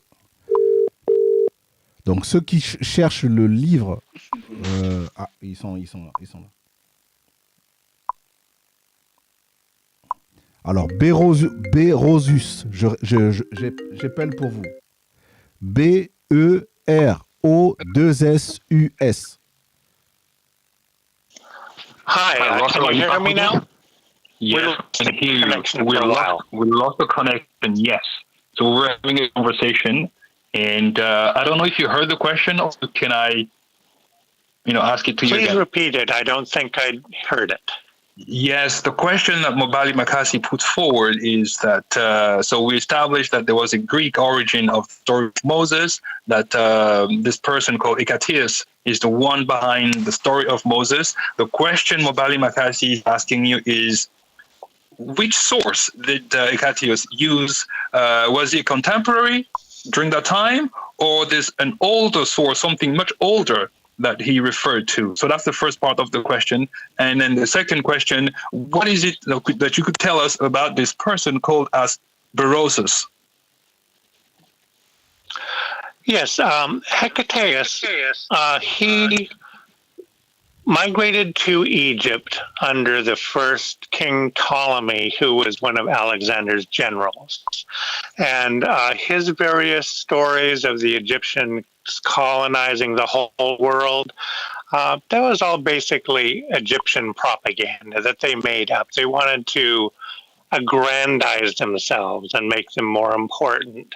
And any customs that were vaguely Egyptian anywhere in the world, they claimed credit for. For instance, the Egyptians had circumcision before the Jews and Phoenicians did. So they said that, well, we must have colonized Judea, and that's where they got circumcision from. So he just made all that stuff up. Now, Berosus is very interesting. He was a Babylonian priest in the temple of Marduk in Babylon, and he had access to all sorts of ancient cuneiform traditions. And he translated them into Greek in his book, The History of Babylon. Well, when I read Berosus, his opening chapters of his first book read just like Genesis. They had the creation story. They had 10 long-lived Sumerian kings before the flood. They had the flood story from the Gilgamesh epic. Berosus had every source that scholars say Genesis drew on for the flood story and so on and so forth. He had them all translated into Greek in one convenient book found at the Great Library of Alexandria. There's no way that the Jews had access to these ancient Sumerian cuneiform texts and Akkadian cuneiform. They couldn't read that stuff, but they did read Greek. So those traditions came to the Jews and into the Bible via Berosus, who wrote in 280 BC, which proves that the books of Moses and the books of Genesis had to have been written after 280 BC. And some of his stories are closer to the Bible version than the cuneiform originals. So that's a smoking gun that he was the immediate source. Right. OK. Donc, il dit donc Hécaté, en fait, on parle de l'époque de Ptolémée. Il s'avère que l'histoire telle qu'elle a été racontée, l'histoire donc à cette époque-là de Ptolémée, c'était une espèce de propagande, à savoir que les Égyptiens, pour se montrer plus grands qu'ils ne l'étaient, eh bien, ils avaient inventé des histoires qu'ils exagéraient pour faire plus grand que l'on est. On se rend compte par exemple que à cette époque-là, la circoncision attendez, je perds un peu mes moyens ici. La circoncision était connue en Égypte. Exactement. Donc la circoncision était connue en Égypte. Voilà, mes mots reviennent. Était connue en Égypte. Eh bien, il s'avère simplement que les gens se disent, ok, bon, si la circoncision elle se fait chez les Juifs, en fait, c'est que nous les avons conquis. En fait, il s'avère simplement que pour revenir à cette partie, et ça c'est par rapport au point que tu viens de citer, MOBALI MAKASI, eh bien, si on se penche sur le cas de Berosus, eh bien, il faut simplement se rendre compte que Berosus, lui, eh bien, c'était un Babylonien, c'était un prêtre. Et là, il a parlé, je pense que j'ai bien capté, il était dans le temple de Marduk, si je me rappelle bien. Ouais. Eh bien, il s'avère que c'est ce monsieur qui aurait fait la traduction de son bouquin qui s'appelle The History of Babylon, donc l'histoire de Babylone. Et si on regarde dans ce bouquin l'histoire de Babylone, History of Babylon, eh bien, comme par hasard, le premier chapitre est exactement similaire au premier livre dans la Bible. À savoir que c'est comme dans la Genèse, il y a un commencement, il y a l'histoire de la création, il y a la lignée des rois qui sont expliqués, il y a l'histoire de Great Flood, donc à savoir avec l'arche de Noé. Donc tout ça, et justement cette Flood justement est liée à l'histoire de Gilgamesh. Eh bien, si on regarde bien l'histoire de la Genèse, eh bien, elle avait été traduite en grec.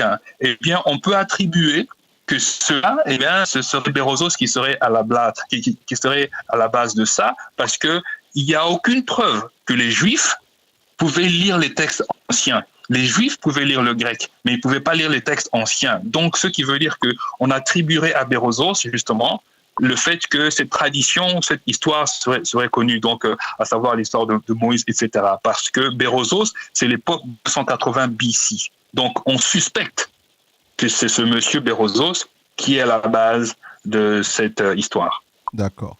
Donc, Berossos travaillait pour les Ptolémées, il a travaillé pour les Ptolémées et il va servir de traduction des textes qui vont être plus tard, qu'on va retrouver plus tard dans la bibliothèque d'Alexandrie. Et les chercheurs hébreux vont avoir accès à ces documents traduits par les Grecs par la main de Berossos qui se trouvait à Alexandrie. Est-ce que ce que je dis, c'est comme ça que ça s'est passé? Ou c'est moi peut-être qui ai mal compris? Donc, tu dis que en fait Berossos était un traducteur, donc il a travaillé pour les Grecs. Et les documents vont se retrouver plus tard dans la bibliothèque d'Alexandrie, et c'est comme ça que les chercheurs juifs vont avoir accès à ces traductions. Yes, so MOBALI MAKASI says that it is true that Berossos worked for Ptolemy, and then because of that, the texts will be found in Alexandria, and that's how the the Hebrews had access to that knowledge. Well, he didn't actually work for Ptolemy. He was in the Seleucid kingdom, which was another division of Alexander's empire. But the Great Library of Alexandria had the amazing ambition to collect all the books in the entire world in one place. It was the greatest center of learning in the whole Mediterranean world. And so they managed to get Berossos, which was written in Babylon, as well as other documents from everywhere. So all these books would have been found in the Great Library. And we know from later times that the Jews found Berossos there. So there's no question that it was at the Great Library of Alexandria, although it wasn't written directly for King Ptolemy. Ok, donc ça n'avait pas, donc le travail que Berossos avait fait, ça n'avait pas été écrit pour Ptolémée, mais il s'avère que la librairie ou la bibliothèque d'Alexandrie, c'était une grande bibliothèque, je confonds library et bibliothèque. Moi, ça m'arrive. C'était une bibliothèque justement qui s'était donnée pour mission de recenser, ou en tout cas de garder la collection la plus importante de tous les livres de la planète dans un seul endroit. Et donc c'était un grand centre de connaissances, et il s'avère que simplement le travail de Berossos et bien d'autres documents encore s'étaient retrouvés là à un moment donné, et c'est à ce moment-là que les Juifs vont trouver ce travail et vont donc l'utiliser à leur propre compte. Ok. Ici, nous voyons un peu plus ou moins ce qui s'est passé dans le temps. Mais vu le temps aussi qui nous reste, parce que là, on bavarde, ça fait maintenant plus de 2 heures. J'ai envie de savoir l'influence de Platon dans tout cela. Parce qu'on n'en a pas parlé. Okay, so we have talked for 2 hours now, and time is flying. We haven't touched this subject yet. The question to you is, what is the influence that Plato brings to this whole conversation? Yes, well, Plato was highly influential. His last book, called Plato's Laws, laid out a plan on how to create a new nation's government and constitution that would have total obedience of its citizens and last forever. one key that he said was to have a set of laws from God given in ancient times. And if you believe that your laws were divine and were given to your founder figure, because of superstition, you would never change the law or deviate from them, and you'd be obedient to them forever. Plato learned that from the Spartans and other kingdoms that had a constitution that lasted a long time, whose laws were given to them by Zeus or some other god. And so the people of Sparta never changed their constitution because it was divine. And so likewise for the Jews. Ok. Alors, l'influence de Platon, eh bien, elle est très importante. Elle est très importante et parce que il y a un livre qui s'appelle Plato's Law, donc les lois de Platon, où ce monsieur s'est penché sur une problématique très très simple, c'est comment créer une constitution, comment créer un gouvernement, comment créer des lois qui vont faire que les citoyens de cet endroit, eh bien, ils vont avoir une obéissance éternelle, justement, à la loi qui a été établie et ne vont jamais dévier de cette loi. Eh bien, il se trouve que la seule façon de faire cela, c'était simplement de faire des lois et de dire que ces lois venaient de Dieu. Ouh. Et que comme ces lois venaient de Dieu et que donc c'était des lois divines et anciennes, il y avait une superstition qu'il y avait chez les gens qui faisait que puisque une loi vient de Dieu, eh bien les gens n'allaient jamais dévier de cette loi parce que c'était des lois qui étaient faites pour rester aussi longtemps qu'on pouvait. Eh bien, il y avait certains royaumes qui existaient et dans ces royaumes, on avait remarqué que les lois ne changeaient pas. Pourquoi ? Parce que les gens avaient la croyance que c'était des lois qui venaient des divinités, par exemple Zeus, et que comme c'était des lois divines, eh bien, les gens de Sparte, par exemple, eh bien, ils ne dérobaient pas à ces règles-là. Qu'en est-il de la vision de... Ah, ok. Pardon. Russel aimerait continuer. Okay. So Plato had a problem. You hand the nation a brand new set of laws. How are you going to get them to believe that they've been given to them in ancient times by God instead of right now? Well, he said the way you do it is you create a national literature of books where people can only read these books. The schools can only teach out of these books. And these books will have the foundation story of how God gave the laws to the people in antiquity. And if the people are raised up with only this sacred national literature, then they'll wind up believing all those stories, and in a generation, everyone are going to believe, yeah, our laws were given to us by Zeus a long time ago, or by Moses, during the Exodus, because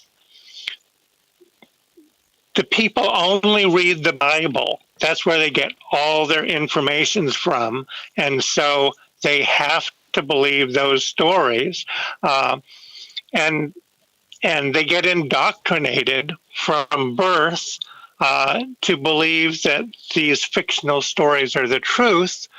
And with this educational program and a national literature, Plato said, this government will last forever. And people today, they're still getting all their information out of the Bible. That's the only book they read, and they believe everything in it, and they believe all the legends.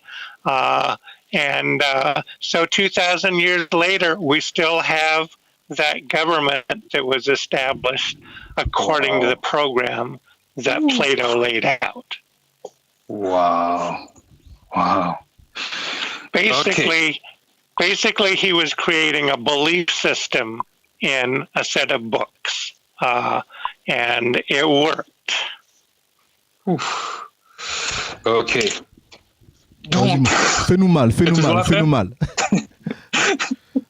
Alors, toujours continuons avec la problématique qui est posée maintenant, à savoir Platon. La question, c'est la suivante. OK, nous allons faire des nouvelles lois. D'accord. Mais comment faire que ces lois, les gens puissent les suivre et obéir à 100%? Eh bien, il y a une seule méthode pour parvenir à cela. Eh bien, c'est de créer une littérature nationale. Ça veut dire quoi? Ça veut dire que on va créer une série de bouquins, ou en tout cas, dans ce cas-ci, un seul bouquin, la Bible. Il faudra faire en sorte que les gens ne lisent que ce bouquin et rien d'autre. Et que dans ce bouquin, on va expliquer que c'est Dieu qui a donné cette loi et que comme les gens n'ont accès qu'à ce seul livre-là, eh bien, ça va faire qu'on va fabriquer des croyants pour des générations. To make believers for generations. Parce qu'on va dire aux gens, la loi que vous lisez, eh bien, cette loi, elle vient de Zeus. Ou bien que cette loi, elle vient de Moïse. C'est pour cela que si on regarde dans la Bible, on voit l'Exode, on voit comment le peuple traverse le désert, des choses comme ça, eh bien, les gens vont se rendre compte que ces choses qu'on lit, eh bien, ce sont des choses réelles. C'est pour ça, on se rend bien vite compte que l'indoctrination, elle est très, très, très facile. Pourquoi? Parce qu'on prend les gens depuis le plus jeune âge. Donc, l'histoire qui est racontée ici, ça montre qu'il y avait un programme éducationnel qui avait été fait parce que Russel avait dit, s'il faut faire un gouvernement qui va durer Platon, de manière éternelle, Platon, si on doit faire un gouvernement qui va durer le plus longtemps, eh bien, il faut faire un programme éducationnel. Et c'est ça qui va garder les gens et les maintenir. C'est pour cela qu'aujourd'hui, 2000 ans plus tard, eh bien, on a toujours la même chose, ce qui montre que le processus a bien fonctionné parce que les gens ne lisent que cette Bible-là et croient dans ces légendes. Et ça veut dire que le gouvernement, ou en tout cas le problème qui avait été posé de faire que les gens croient, eh bien, ça a fonctionné parce que 2000 ans plus tard, eh bien, les résultats sont toujours là. Voilà. Donc, tu lui dis que Platon, il a bien fait son travail. Parce que même jusqu'à aujourd'hui, vraiment, la tête, la Bible, là, ça nous a lavé le cerveau. Ça nous lave le cerveau. So MOBALI MAKASI says that Plato did a good job because to this day we've been brainwashed. It means that he was very efficient and effective in the work that he did. Completely accurate. tu as complètement raison. C'est tout à fait exact. Dis à Russel, j'ai une question à poser. Parce que je connais le tempérament des Grecs. Bon, si Platon a influencé un peu la Bible, qu'en est-il sur sa position concernant les histoires des Grecs, là, de derrière là? J'ai pas envie de mentionner le nom parce que sinon ma chaîne elle va sauter. So, since we have established the influence from the Greeks, there are a few words that we don't want to mention, but we are familiar with the kind of sexual orientation from the Greeks. What could you say about that La position de Platon là-dessus. Sa position. What is Plato's position on those types of behaviors? Attention, les Well, amis. Plato had more than one position. In the Republic, he said that if you were a war hero, you could have your choice of anybody you wanted, male or female, as your reward. Ooh. No problem. Attends, tu lui dis qu'il In répète. Plato's laws, though, he said, no. Just a quick question, sorry. Only male and female for the purpose of creating offspring. And no adultery and nothing funny gay going on. Although he said, hormones, you're going to have adultery, you're going to have gay people. But so we're going to have a second law. If you're going to be gay or if you're going to cheat on your spouse, you have to keep it secret and be a good example to everybody else. So that was kind of an exceptional second law where, Plato's don't ask, don't tell. Keep it, stay in the closet. Ok. Donc, on a loupé le pull-up, mais c'est bon, j'ai entendu. Vas-y, frère, vas-y. Ok. Donc, Plato disait qu'en fait, il y avait 2 points, il y avait 2 positions qui étaient observées. La première position, c'est que il y avait l'aspect de la République. Ça voulait dire que Platon disait ceci: chaque personne qui était vaillant, qui parvenait à conquérir son adversaire, cette personne avait le choix de choisir qui il voulait comme partenaire. Que ce soit s'il voulait que ce soit un homme, que ce soit s'il voulait une femme, eh bien, celui qui était conquérant, qui était vaillant, qui avait gagné, eh bien, il pouvait choisir qui il voulait. Et donc après, on s'est rendu compte qu'il y avait l'adultère, il y avait l'homosexualité qui était là. Et à partir de ce moment-là, on va créer une deuxième loi. Et cette deuxième loi disait ceci: eh bien, il faut garder les choses secrètes. Et Russel parle de don't ask, don't tell. Tu poses pas la question, on te dit rien. Ça veut dire que il faut que tout doit rester caché. Donc il parle de stay in the closet. Donc tout caché, tout fermé. Donc il y avait 2 lois. Celle qui disait on peut coucher avec qui on veut, homme ou femme, et la deuxième qui disait eh bien les choses doivent être cachées, en particulier sur l'homosexualité et tout ce qui est adultère et tout ça. Ok. J'ai envie de revenir sur la lettre d'Aristée. Est-ce qu'il a encore un peu de temps à nous accorder? MOBALI MAKASI would like to return ça a coupé, back. Apparemment. Je le vois dans les commentaires. Il a dit qu'il est déconnecté encore. Je te rappelle alors. À tout de suite. Ouais. Les amis, essayez de mémoriser les noms pour vos recherches personnelles. J'essaie de poser des questions à votre place, ok? Je fais au mieux. Des fois, je regarde dans les commentaires. Il y a quelqu'un qui a posé un truc pertinent sur la lettre d'Aristée. Donc, je vais l'attaquer là-dessus. OK? Mais pour vous, notez bien les noms et pour faire après vos recherches tranquillement. OK? C'est vraiment des éléments. Mais après, moi, je vous propose ce livre. C'est vrai qu'ici, pour lui, c'est un peu difficile à cause de la barrière de la langue, tout cela. C'est pas évident. Mais achetez son livre parce que toutes les sources sont dedans. Sur les points sur lesquels il argumente, tout est là-dedans. Donc, il est vraiment bien documenté. Il coûte un peu cher. Je pense qu'il doit être dans les 200 et quelques euros. Mais achetez-le. C'est pas... vraiment, vous n'allez pas regretter votre investissement, quoi. OK?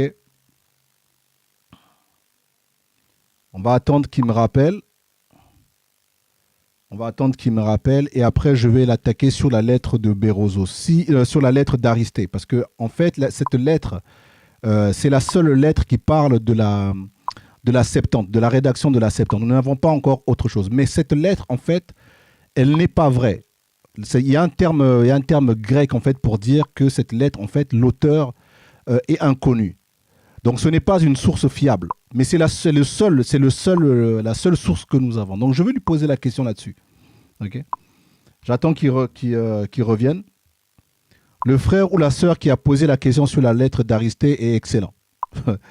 Cette personne-là vraiment connaît bien. C'était une très très bonne question. Donc, je vais lui poser ça. Allô? Oui, allô, frère? Ouais. Oh, yes. On est à l'antenne, là, frère? Ouais, on est toujours à l'antenne. Hein. Donc, Russell disait qu'il a tout le temps qu'il faut, il prendra tout le temps pour nous expliquer, donc tu peux y aller avec les questions. Oh, ok. Tu dis à Russell, si vraiment il a le temps, alors moi aussi j'ai le temps. Et comme tous les deux nous avons le temps, il faut pas que l'émission soit longue. Donc moi je l'invite à revenir encore. Mais ici, quand même, nous allons un peu clore le sujet d'une manière un peu plus propre. Parce que là, vraiment, il m'intéresse. Tu dis que vraiment, il faut qu'il revienne.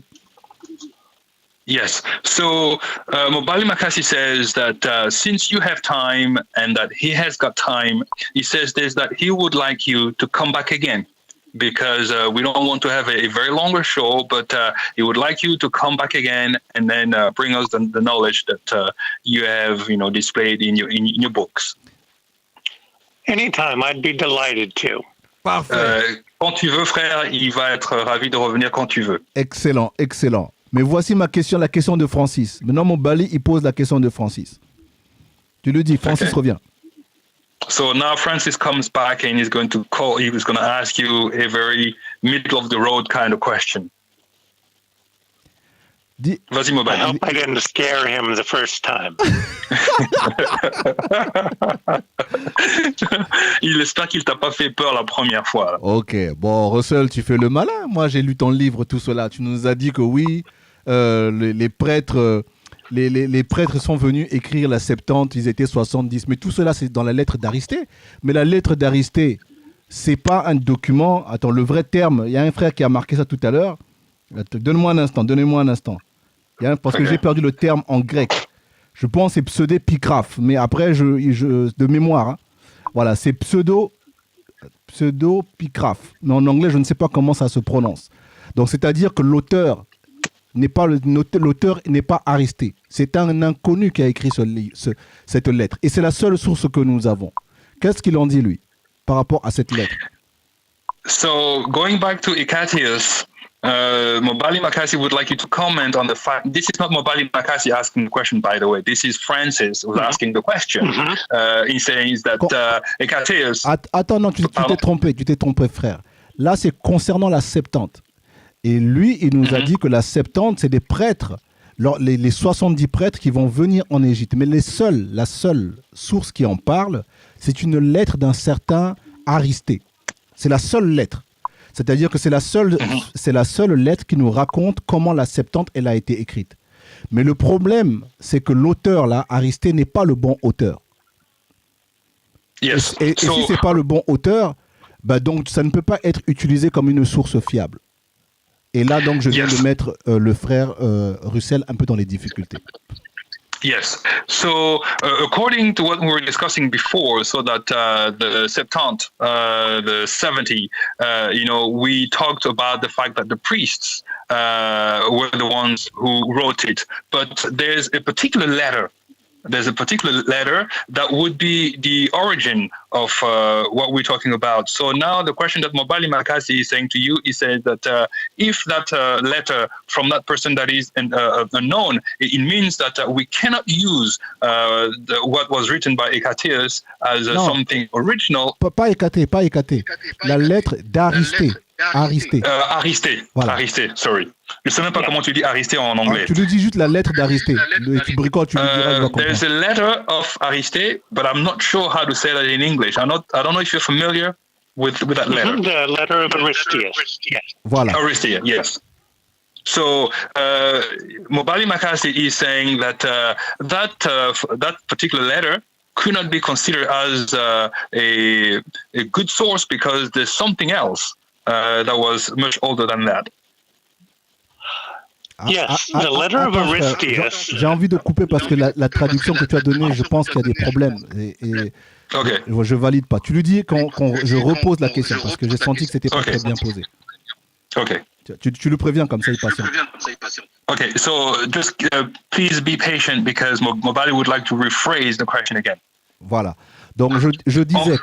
Concernant la Septante. On va le faire phrase par phrase, frère. Voilà. Si tu veux bien. Voilà. Okay. Concernant la Septante. Le seul document qui nous raconte cette histoire de la Septante, comment elle a été écrite à Alexandrie, en Égypte, c'est la lettre d'Aristée. D'accord? Mais le problème, c'est qu'avec cette lettre, Aristée n'est pas l'auteur.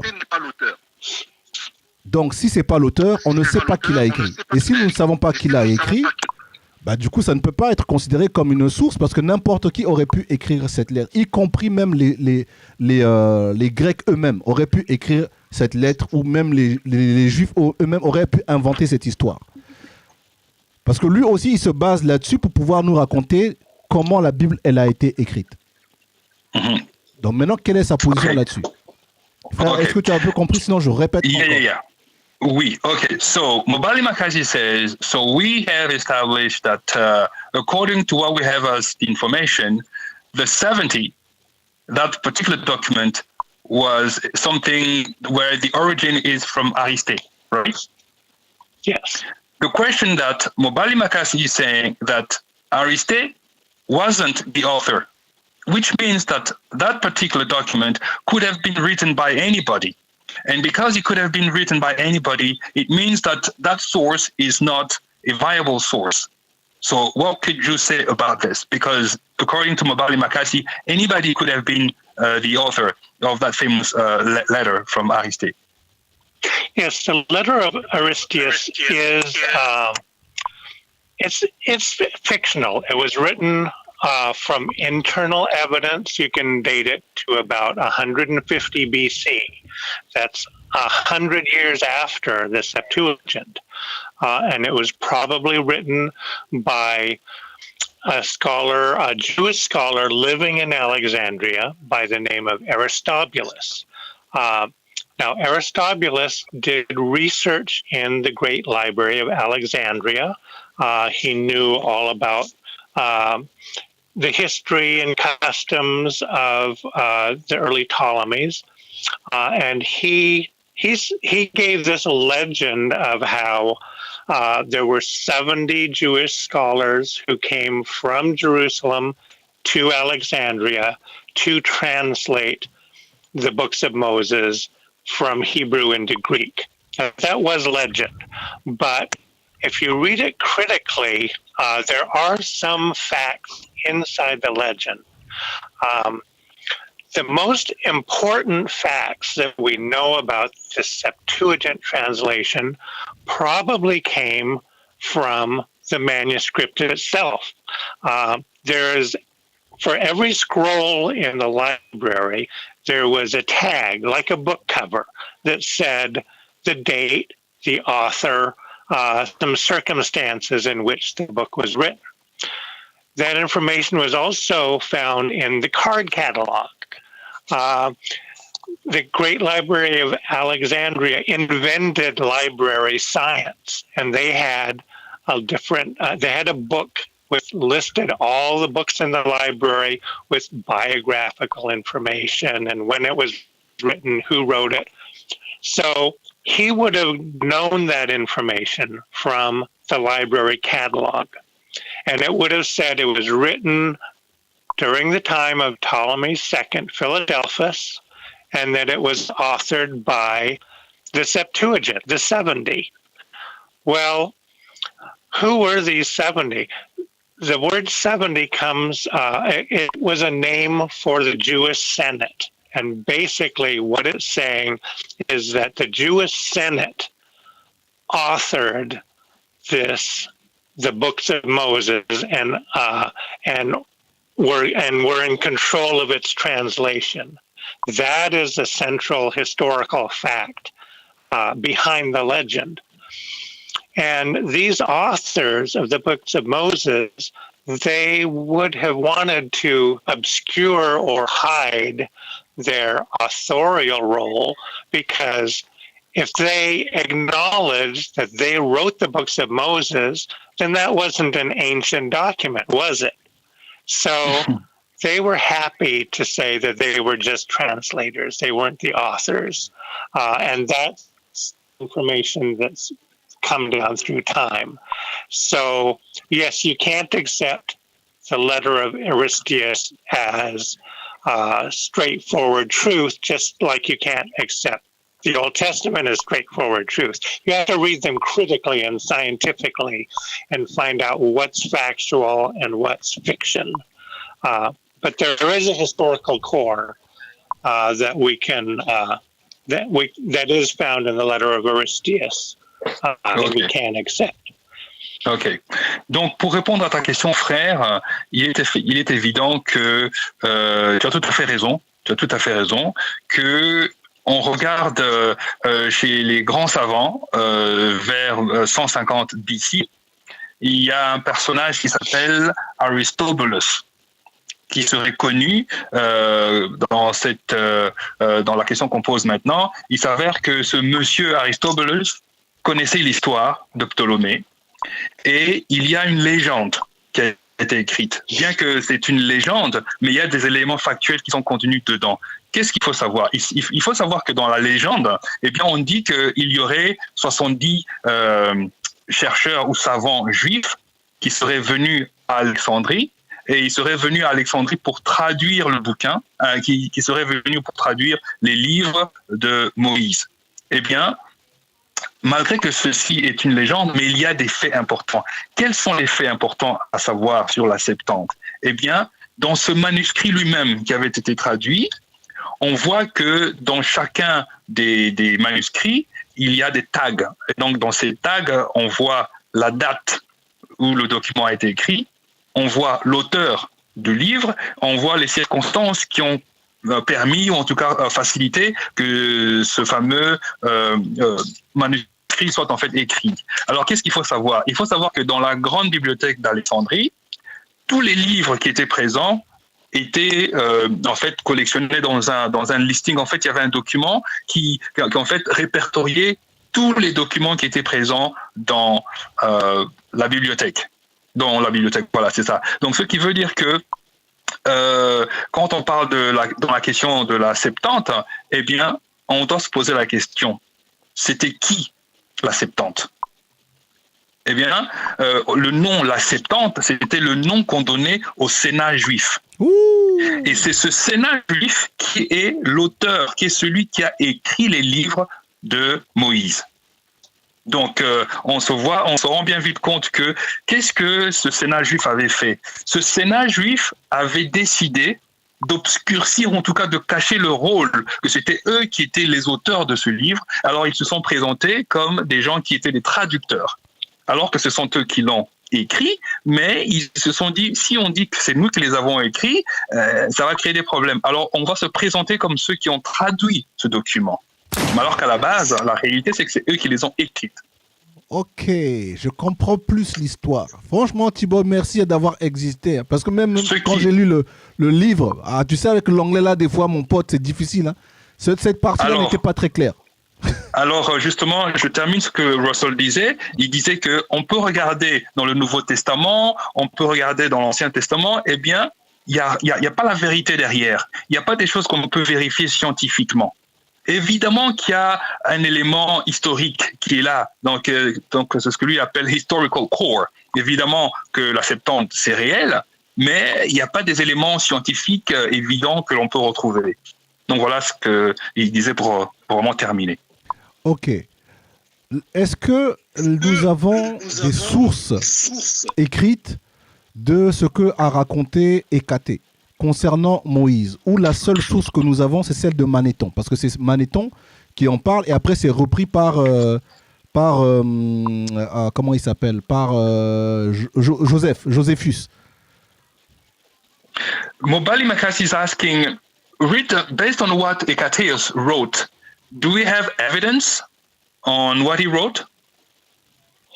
Yes, large portions of his book, which was called, it was called A History of Egypt. It was quoted extensively in a later book called the Bibliothèque or Library by someone named Diodorus Siculus, Diodorus of Sicily, around 50 BC, I think. So he used Hecataeus extensively in Book 1. And so that's there's very little question about what Hecataeus wrote. Donc, il répond en te disant que il y a un bouquin qui s'appelle History of Egypt, et il dit que on retrouve des références. Donc de référence par rapport à Hecataeus. Et il dit également qu'il y a un auteur qui est connu qui s'appelle Théodore de Sicile, qui a vraiment utilisé de manière très très pointue, donc qui a vraiment pu sourcer un peu ce que ce monsieur Hecataeus aurait écrit. Donc ça, c'est pour te répondre à la question d'où proviennent les sources concernant Hecataeus. D'accord. Et Manéthon, il sort ça d'où? Parce que cette histoire, elle est parvenue à nous à travers Flavius Joseph. Et Flavius Joseph, il me semble qu'il a entendu de Manéthon, si je me rappelle bien. According to MOBALI MAKASI, this story that we're talking about came through a person called Flavius Joseph, and he himself got it from a person called Manéthon. Yes, that is,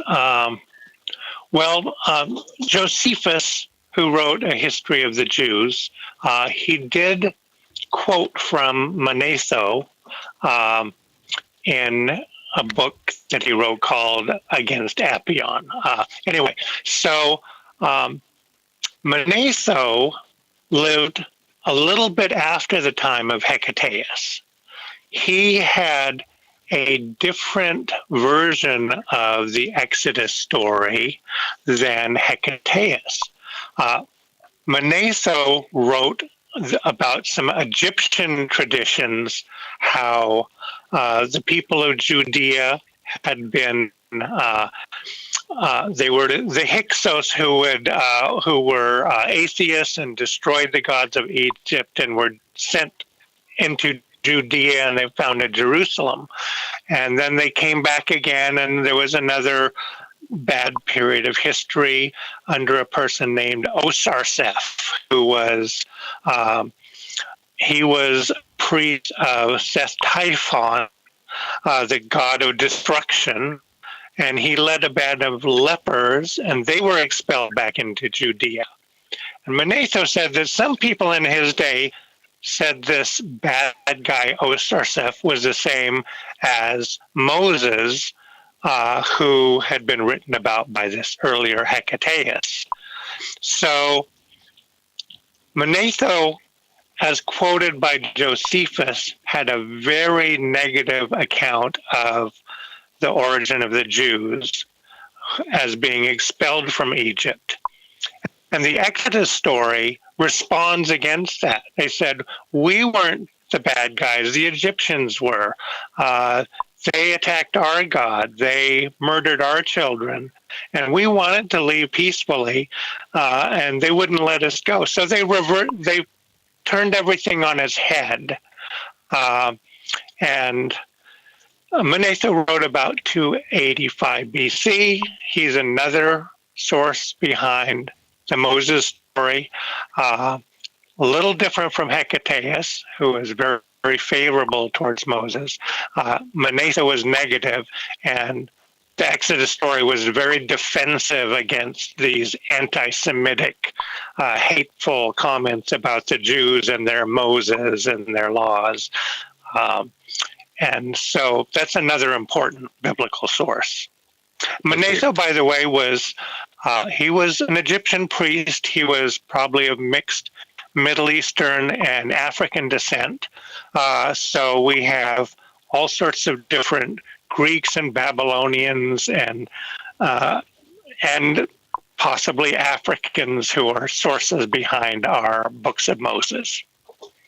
Donc, je te réponds, MOBALI MAKASI, que tu as raison, effectivement, on tient l'histoire de Flavius Joseph, qui lui-même l'aurait eu de Manéthon. Effectivement, ce Joseph, ce Flavius Joseph, justement, va se référer à ce que Manéthon avait écrit. Il faut savoir que Manéthon, c'était un prêtre égyptien, et on dit que ses origines étaient un mélange d'Africains et du Moyen-Orient. Et ce Manéthon, justement, il vient après Hécatée.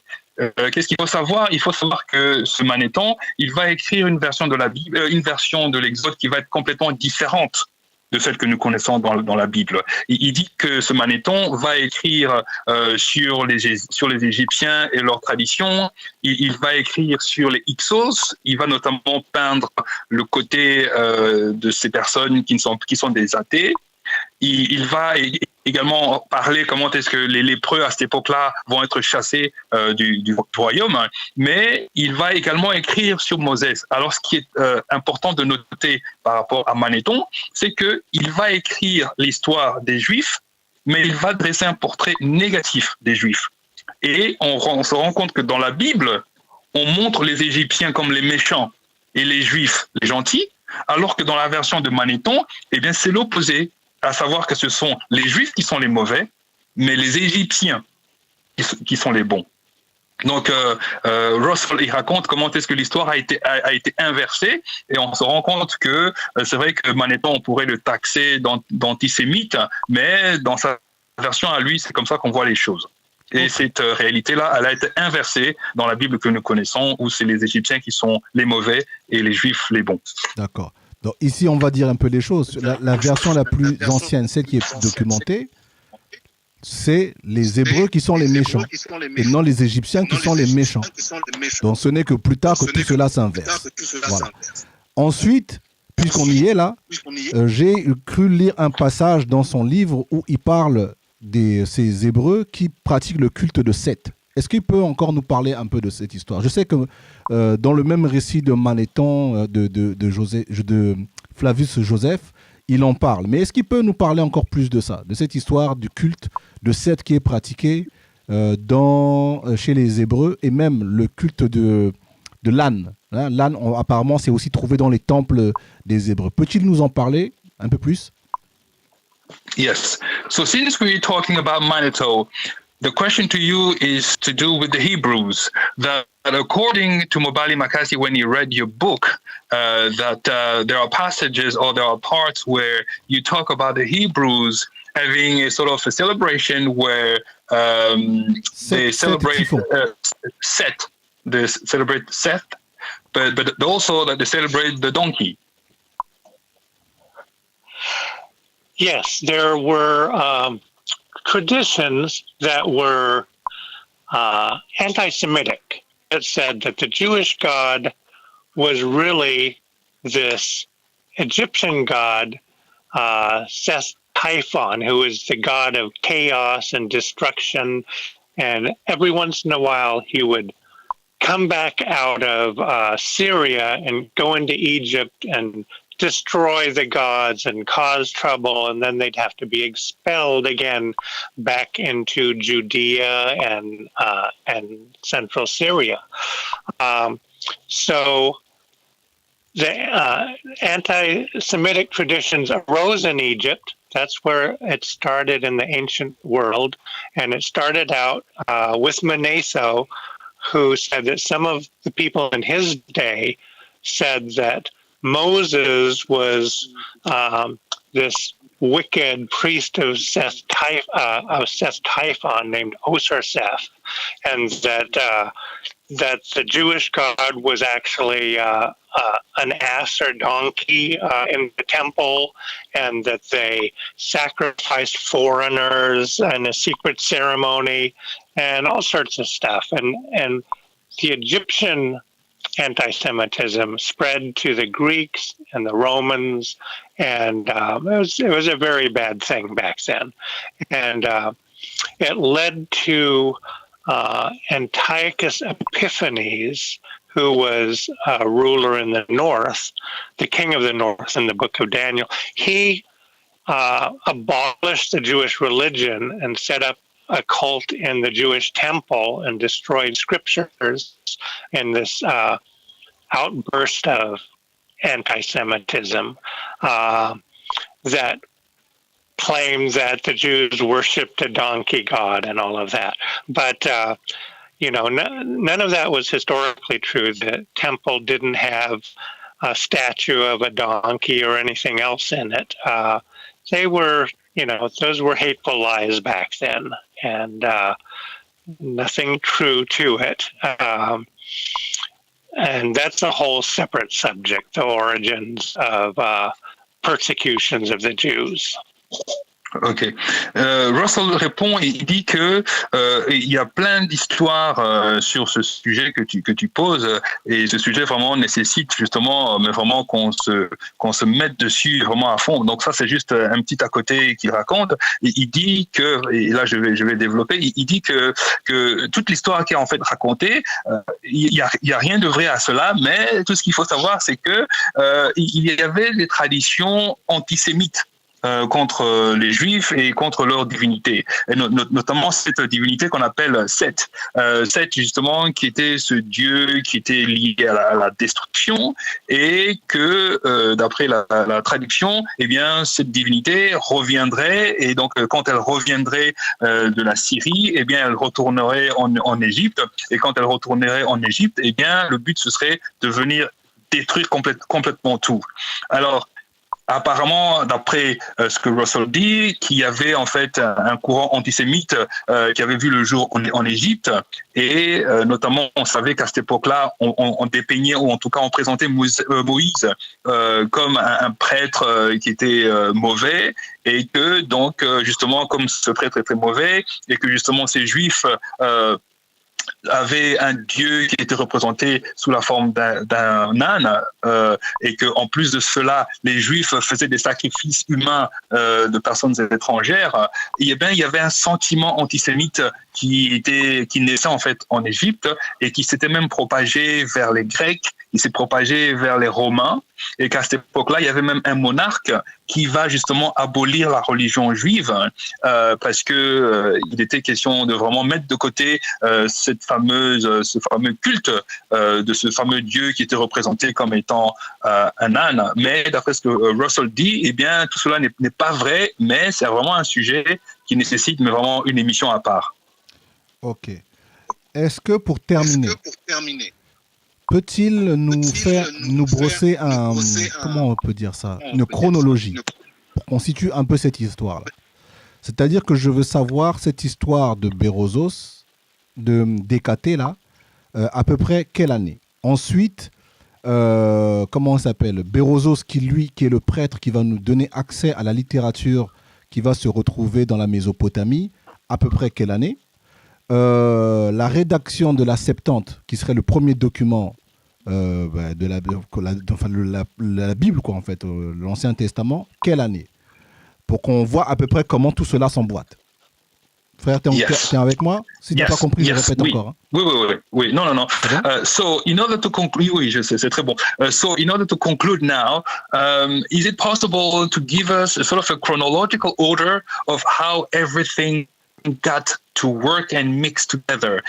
Could you please give us precise date so that we know exactly, so that we have a clear picture? Could you please date, when we're talking about Berossus, is it possible that you can allow us to have a date? And when you talk about Ecatius, could we have another date? And also when we talk about the 70, can we have a date? Because by having those references, it will allow us to have a bigger, complete picture. Yes. Well, let me start with the Persian era, which ended in about 325 to BC, when Alexander the Great conquered the Persian Empire, Egypt, India, and the Hellenistic era began when the East was ruled by the Greeks. A little bit later, in about 315 BC, is when Hecataeus of Abdera wrote his history of Egypt for the first king Ptolemy Soter. Around 285 was when Manetho wrote. And around that same time is when King Ptolemy the second Philadelphus created the Great Library of Alexandria. Then about 280 BC, 5 years later, is when Berossus wrote the Babyloniaca, or History of Babylon. And then about 270 BC is when the books of Moses were written and translated into Greek in the Septuagint around 270 BC, more precisely between 273 and 272 BC. So, and then before that, you don't have any references to the Bible or Moses or anything. It's just dead silence. After that, you have an explosion of Jewish literature that refers back to the books of Moses and all of that stuff. 270 is the dividing line. That's when the biblical literature started. Ok. Alors, on commence avec l'époque perse. On est en 325 avant notre ère. C'est l'époque d'Alexandre le Grand qui fait la conquête, qui va donc de l'Égypte jusqu'en Inde. Après cela, on a la période 315 BC, et c'est à ce moment-là que Hécaté va écrire l'histoire de l'Égypte, et donc ça c'est 315, et qui va écrire cela pour Ptolémée. Et puis on va en 285 BC, c'est lorsque Manetho, ça c'est en 285 BC, c'est lorsque Ptolémée le deuxième va écrire qui va créer la grande bibliothèque d'Alexandrie. Et puis en 280 BC, c'est lorsque Barroso va écrire l'histoire de Babylone. En 273, exactement, lui il est précis, entre 273 et 272, c'est lorsque les livres de Moïse vont être écrits par la Septante, à savoir ce Sénat juif. Ok. Oui, et puis il précise très très bien clairement, il dit, avant cette époque-là, il n'y avait aucune mention dans la Bible, il n'y avait aucune mention de la Bible et donc aucune mention de Moïse. Mais c'est après qu'il y ait eu la traduction des livres par la Septante, c'est après maintenant qu'on voit qu'il y a une explosion dans la littérature juive des histoires de la Bible, de Moïse et de tout ce que nous connaissons. Donc Russel il dit clairement que vraiment l'époque 272 BC, c'est vraiment la ligne de départ qui va marquer l'explosion de tout ce que nous connaissons aujourd'hui. D'accord. Donc avant cette période, aucune littérature juive connue. Exact. Ok, parfait. Dis à Russel, vraiment, j'ai apprécié qu'il puisse synthétiser. Il y a beaucoup d'informations, mais vraiment, il a fait le maximum. Mais c'est pas fini parce qu'on a beaucoup exploité ce livre qui s'appelle Berossos and Genesis, Manetho and Exodus. C'est sur celui-là qu'on a beaucoup travaillé. Mais j'aimerais, quand il va revenir, qu'on puisse travailler sur le livre concernant Manetho. Donc vraiment, j'espère qu'il va revenir bientôt, parce que j'aimerais bien que ces travaux soient connus, que sur la partie francophone, qu'on puisse aussi les étudier. Yes, so we are going to conclude today. First of all, MOBALI MAKASI extends his gratitude to you. He says that you were able to really summarize in a very succinct and precise way your work. He would like you to come back because he really wants your work to be known among the French viewers because your work is important. Tonight we focused a lot on Barrosos, but he would like you to come back, and then when you come back next time, if it is possible that we focus on what is written on Manetho, because it is a part that we didn't really develop tonight, but he's very grateful, and he just thanks you. He says thank you, and he would like you to come back if you can. Well, I would be very, very happy to come back anytime. Give my great thanks to MOBALI, and also send my condolences to Francis. He was a good sport. Il se rappelle de Francis. Donc, il dit qu'il est vraiment très très ravi et qu'il reviendrait avec plaisir. Donc, il te remercie beaucoup, MOBALI MAKASI, et donc il présente ses condoléances à Francis. Ok, bah tu lui dis, hein. Je ne l'ai pas fait avec lui, mais je vais lui dire quelque chose qu'il va répéter. Donc là, je vais parler dans ma langue. Je vais lui dire Matondo. Je vais lui dire Matondo Russel. Et tout ce que lui, il a à dire, c'est Matondo MOBALI. Tu lui dis que c'est dans nos langues. So we're just going to say goodbye, and MOBALI MAKASI would like you to do it in his language. He says to you, Matondo Russel, which means thank you, Russel. All he wants you to repeat is thank you. Right back at it. Yes, thanks. Yes. So he just says Matondo MOBALI. Aide-le à prononcer, aide-le. Il va galérer. So are you still there, Russel? Yes, I am. Yes. So he just wants you to say thank you in his language, which is Matondo Russel. Thank you. Sorry, Matondo MOBALI, which is thank you, MOBALI. Yes, Matondo MOBALI. Yes. Parfait, excellent. Thank you. Thank you very much. Merci beaucoup. Merci beaucoup. Thank you so much. You take care. and then we speak to you next time. Great. Bye-bye. Merci. Bye.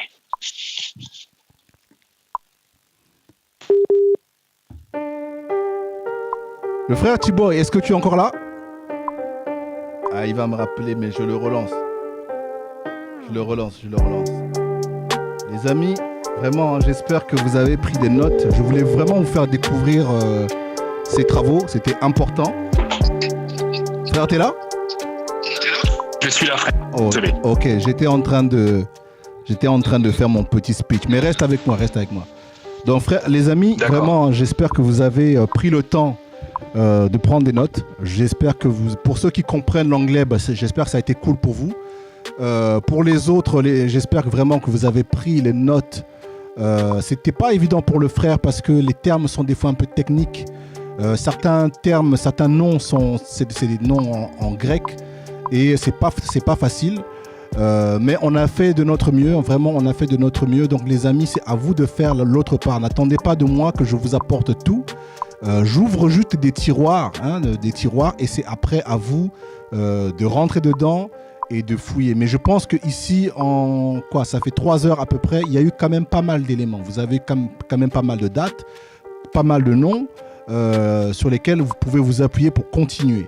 Ce que nous allons faire, c'est que je vais le refaire venir encore une fois de plus pour pouvoir plus étudier cette histoire de Platon et l'influence des Grecs. Ici, vraiment, j'ai juste fait un truc un peu plus général pour équilibrer tout le monde, pour que la prochaine fois quand il va venir, parce que je suppose que vous aurez fait quand même vos recherches, à ce moment-là, on va rentrer un peu plus deep, mais encore plus, je vais vous donner l'opportunité de poser des questions. Parce que là, à ce moment-là, je vais me dire, ok, vous avez étudié, et à ce moment-là, vous allez poser des questions pertinentes. Parce que si j'avais laissé ce monsieur, si j'avais laissé le micro pour que vous lui posiez des questions, j'ai pas trop confiance.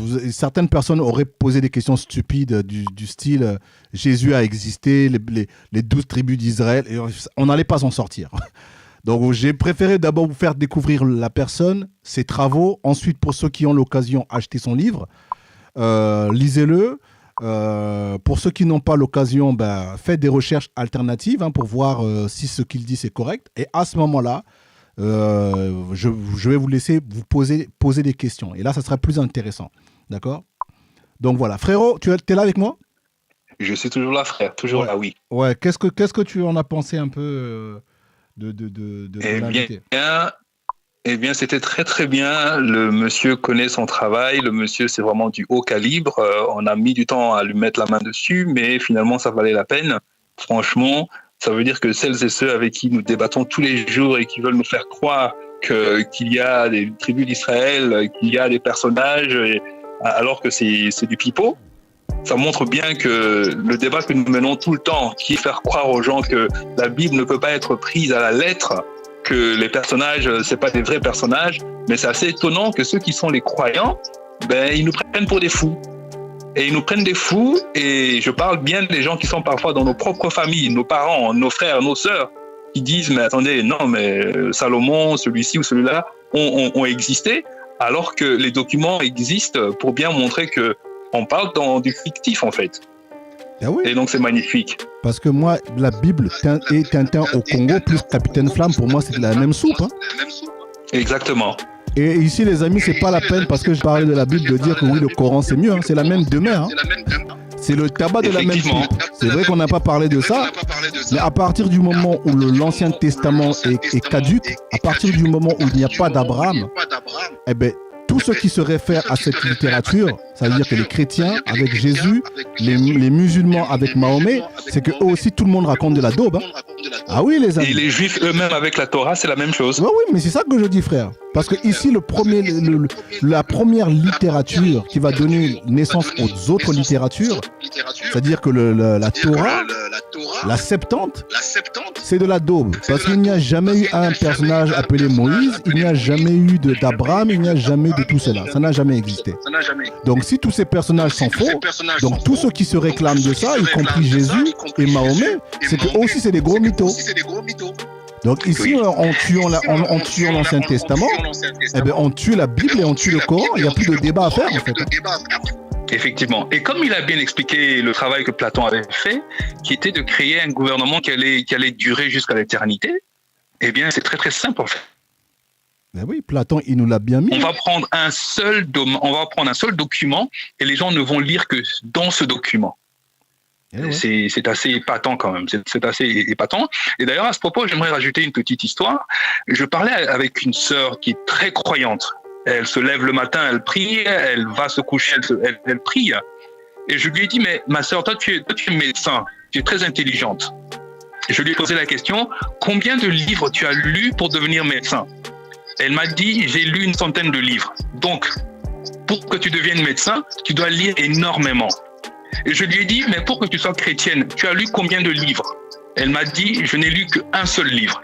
Donc, d'un côté, pour être médecin, tu lis des centaines de livres et tu crois dans ta médecine et ce qui est vrai. Mais pour la Bible, pour être chrétienne, tu n'as lu qu'un seul document. Voilà. Et ça prouve bien ce que Platon disait, c'est que si tu donnes aux gens un seul livre, ils ne lisent que dedans, eh bien, ils vont finir par croire les histoires, les fables et autres choses et les prendre pour véridiques. Exact. Alors que quelqu'un de normal, si tu lui dis, tu sais, si demain je viens te trouver, je te dis ta fille de 12 ans est enceinte du Saint-Esprit, tu me prendras pour un fou. Mais quand tu le lis dans la Bible, ça paraît comme si c'était vrai. Vraiment. C'est vraiment des stupidités. Un mec qui marche sur l'eau. Et tu es adulte. Déjà, quand tu es un enfant, tu doutes. Parce que nous autres, là, la Bible, c'est avec la chicotte. Hein. Nos ancêtres, vous croyez quoi? Nos ancêtres, ils ont posé des questions. Ils ont dit, mais ton gars en jupe, là. Hein, il est crucifié, mais il ne peut pas se barrer, c'est Dieu lui-même, non? Vous croyez quoi? Mais les locodiens, ils ont fait quoi? Ils ont dit ferme ta gueule, je te mets une chicotte. Parce que sinon, là, c'est pas du bon. Et c'est comme ça qu'on a fini par avaler. Mais même moi, mon fils, je lui dis qu'un gars qui multiplie des pains, un gars qui marche sur l'eau, mais mon fils, il va dire papa, c'est pas possible. Parce que scientifiquement, c'est pas du bon. Vous voyez? Donc, enfin, bref. Frérot, t'es là encore là? T'es encore là ou ça a coupé? Oui, toujours là, je suis là. Est-ce que tu m'entends? Ouais. Effectivement, Platon, il a réussi son coup. Tu vois, Platon, il a réussi vraiment son coup. Et aujourd'hui, on est des héritiers de ça et on a du mal à sortir de ces bêtises. Alors que toutes ces choses-là, ça nous fait perdre du temps. Combien de millions et de millions de personnes africaines sont mortes à cause de ces conneries-là? Les guerres qui se font comme ce qui s'est passé au Cameroun, hein, des musulmans d'un côté et les chrétiens, des noirs, hein, des africains. Ils sont trop tués pour des livres, c'est même pas leurs ancêtres. Ils sont trop tués. Ils prennent tellement ça au sérieux qu'ils sont capables de donner leur vie. Mais quand il s'agit maintenant de Corona, là, il n'y a plus personne pour donner sa vie pour trouver des médicaments. Franchement. Je vais rajouter une autre couche qui va faire mal. Et maintenant, que dire de celles et ceux qui parlent d'un Jésus qui est noir? Tu vois, là, vraiment, ça, c'est encore plus ridicule. Là, vraiment, tu sais quoi? C'est-à-dire que les nègres, le truc là est tellement rentré, maintenant on veut justifier parce qu'on veut le fait qu'ils soient noirs, ça veut justifier. C'est comme si je faisais un débat avec des enfants et qui me dit oui, mais Green Lantern, il est noir. Oui, mais il est noir, mais ça reste quand même un dessin animé. Pourquoi vous faites un débat sur la couleur? Qu'il soit noir, vert, jaune, rouge, bleu, peu importe. Ça reste quand même un dessin animé. Tout cela n'existe pas. Il n'y a jamais de Jésus. Ça n'existe pas, les amis. D'accord? Quand vous allez... Jésus, il aurait existé. Ça serait un vrai gars. Il y a son tombeau. Hein. Quand vous allez voir, il n'y a personne qui va voir son tombeau. Il y a plus de monde tous les week-ends à Disneyland qu'au tombeau de Jésus. C'est pour vous dire, si vraiment c'était réel, toute l'humanité serait en train de célébrer. Mais les locodermes eux-mêmes n'y vont pas. C'est pour vous montrer que toutes ces choses-là, c'est des conneries. C'est vraiment des conneries. Donc voilà. Absolument. Absolument. Et c'est vraiment un programme éducationnel qui avait été mis au point. Un endoctrinement, mais vraiment... profond. Ah oui, frère, là, je pense que là, ce truc-là, ça c'est rentré par les fesses. Parce que pour que ça soit comme ça, c'est une suppositoire. Mais bref, frérot, demain, on se voit ou pas? Demain, on est ensemble. Moi, j'ai oublié les plannings. Là. Est-ce que non, demain, on ne se voit pas. On se verra le week-end prochain et ce sera samedi et dimanche. D'accord. Donc là, samedi et dimanche, c'est quoi? Samedi, c'est quoi? Non, pardon. Non, ce sera... samedi seulement, pardon. Non, ce sera Damani, deuxième partie. Ouais. C'est ça, hein? Ouais, donc ce sera lundi. Ah non, c'est samedi et dimanche. Voilà. Okay. Donc c'est samedi Damani, et puis dimanche, je ne sais pas si on peut le dire encore, si on peut le dire ou pas. Ah, dis, là où on en est, c'est qui? Docteur Mahat. Oh! Ah non, fallait pas le dire. Les amis, vous avez rien entendu. Je suis désolé. Les amis, Personne ne répète ça, vous n'avez rien entendu. Ça, c'était une fuite. J'ai fait confiance aux frères, mais j'avais pas envie que vous le sachiez. Donc, frère, t'as rien dit. Je pense qu'ils n'ont même pas entendu ce qu'on a dit. De toutes les façons, ils ne connaissent même pas ça. Donc, ça sert à rien qu'on parle. YouTube, en fait. Bon, frère, ben oui, on a aussi... Djibouti, c'est quand? Ça, c'est le 1er août. Ah, ok, c'est en août. Et... Non, il y a des surprises. On n'en parle pas maintenant. Ça sert à rien. Déjà, on a trop dit. On a déjà dit des choses alors que c'était pas... Je voulais pas qu'ils sachent ça maintenant. Ok, et frère. puis il y a Russel qui viendra encore. Puis il y a Russel qui reviendra plus tard. Ok. Donc demain, normalement, c'est repos. Si j'ai bien compris. Demain, c'est repos. Demain, on ne travaille pas. Non, pas du tout. Ok, ça roule, frère. Bon, bah écoute, on est ensemble, mais tu m'avais quand même peur. Merci beaucoup, frère. C'est pour ça qu'on a été en retard. J'ai eu peur. Hein? Vraiment. On en reparlera. On en reparlera. Mais les amis, merci hein, pour ceux qui ont patienté. C'est pas évident. La chaîne là, c'est pas évident parce que comme on dépend de tous ces personnes, c'est pas facile de les avoir, surtout quand ils sont à l'étranger. Il y a des fois des problèmes de décalage horaire parce qu'on a un peu du mal à se synchroniser. Donc toutes ces choses, il faut s'y habituer. Vraiment, il faut s'y habituer. Tout comme demain, je pourrais avoir quelqu'un qui est validé et puis du jour au lendemain, parce que la personne, il y a un souci, puis c'est décommandé, puis c'est annulé. Donc les amis, il faut vraiment que vous compreniez ça, ok?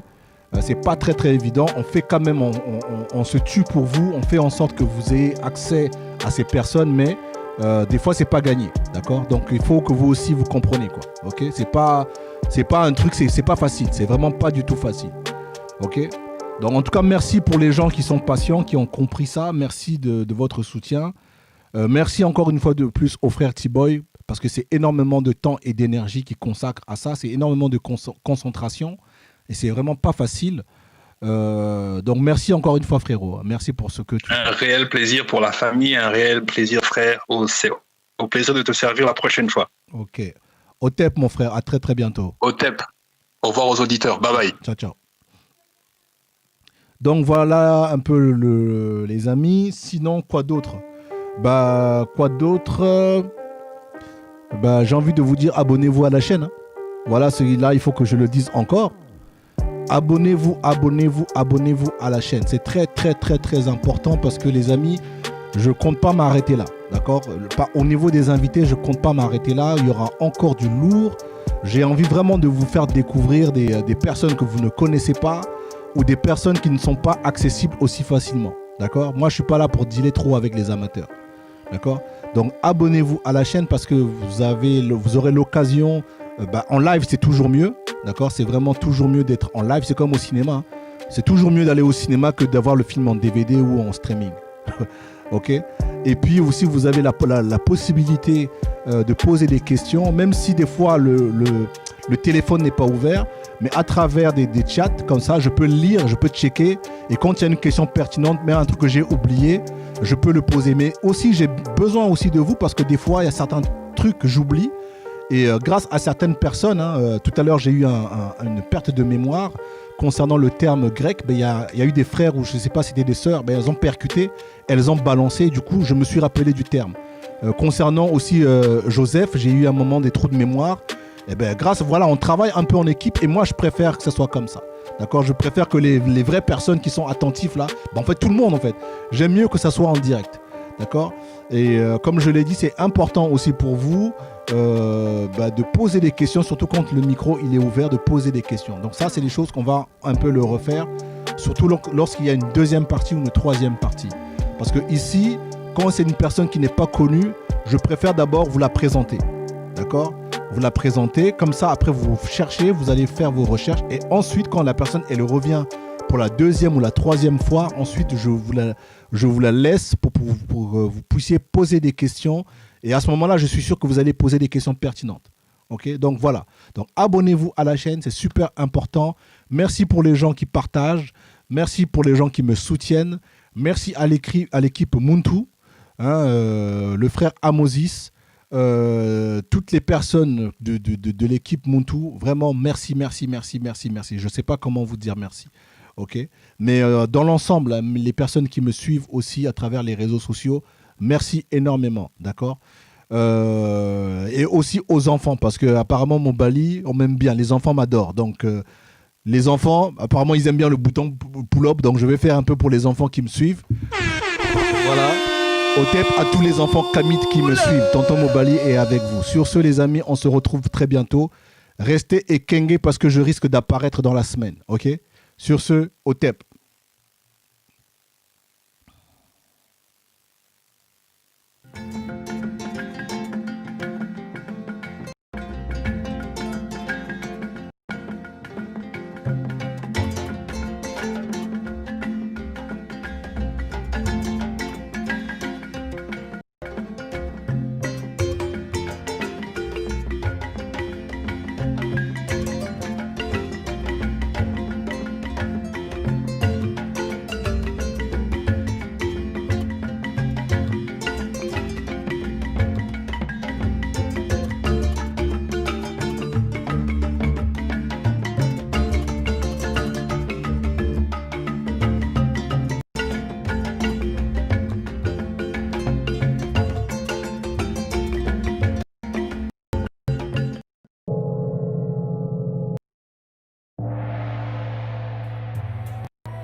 Parce que je refuse de vivre dans l'errance et la prostitution spirituelle.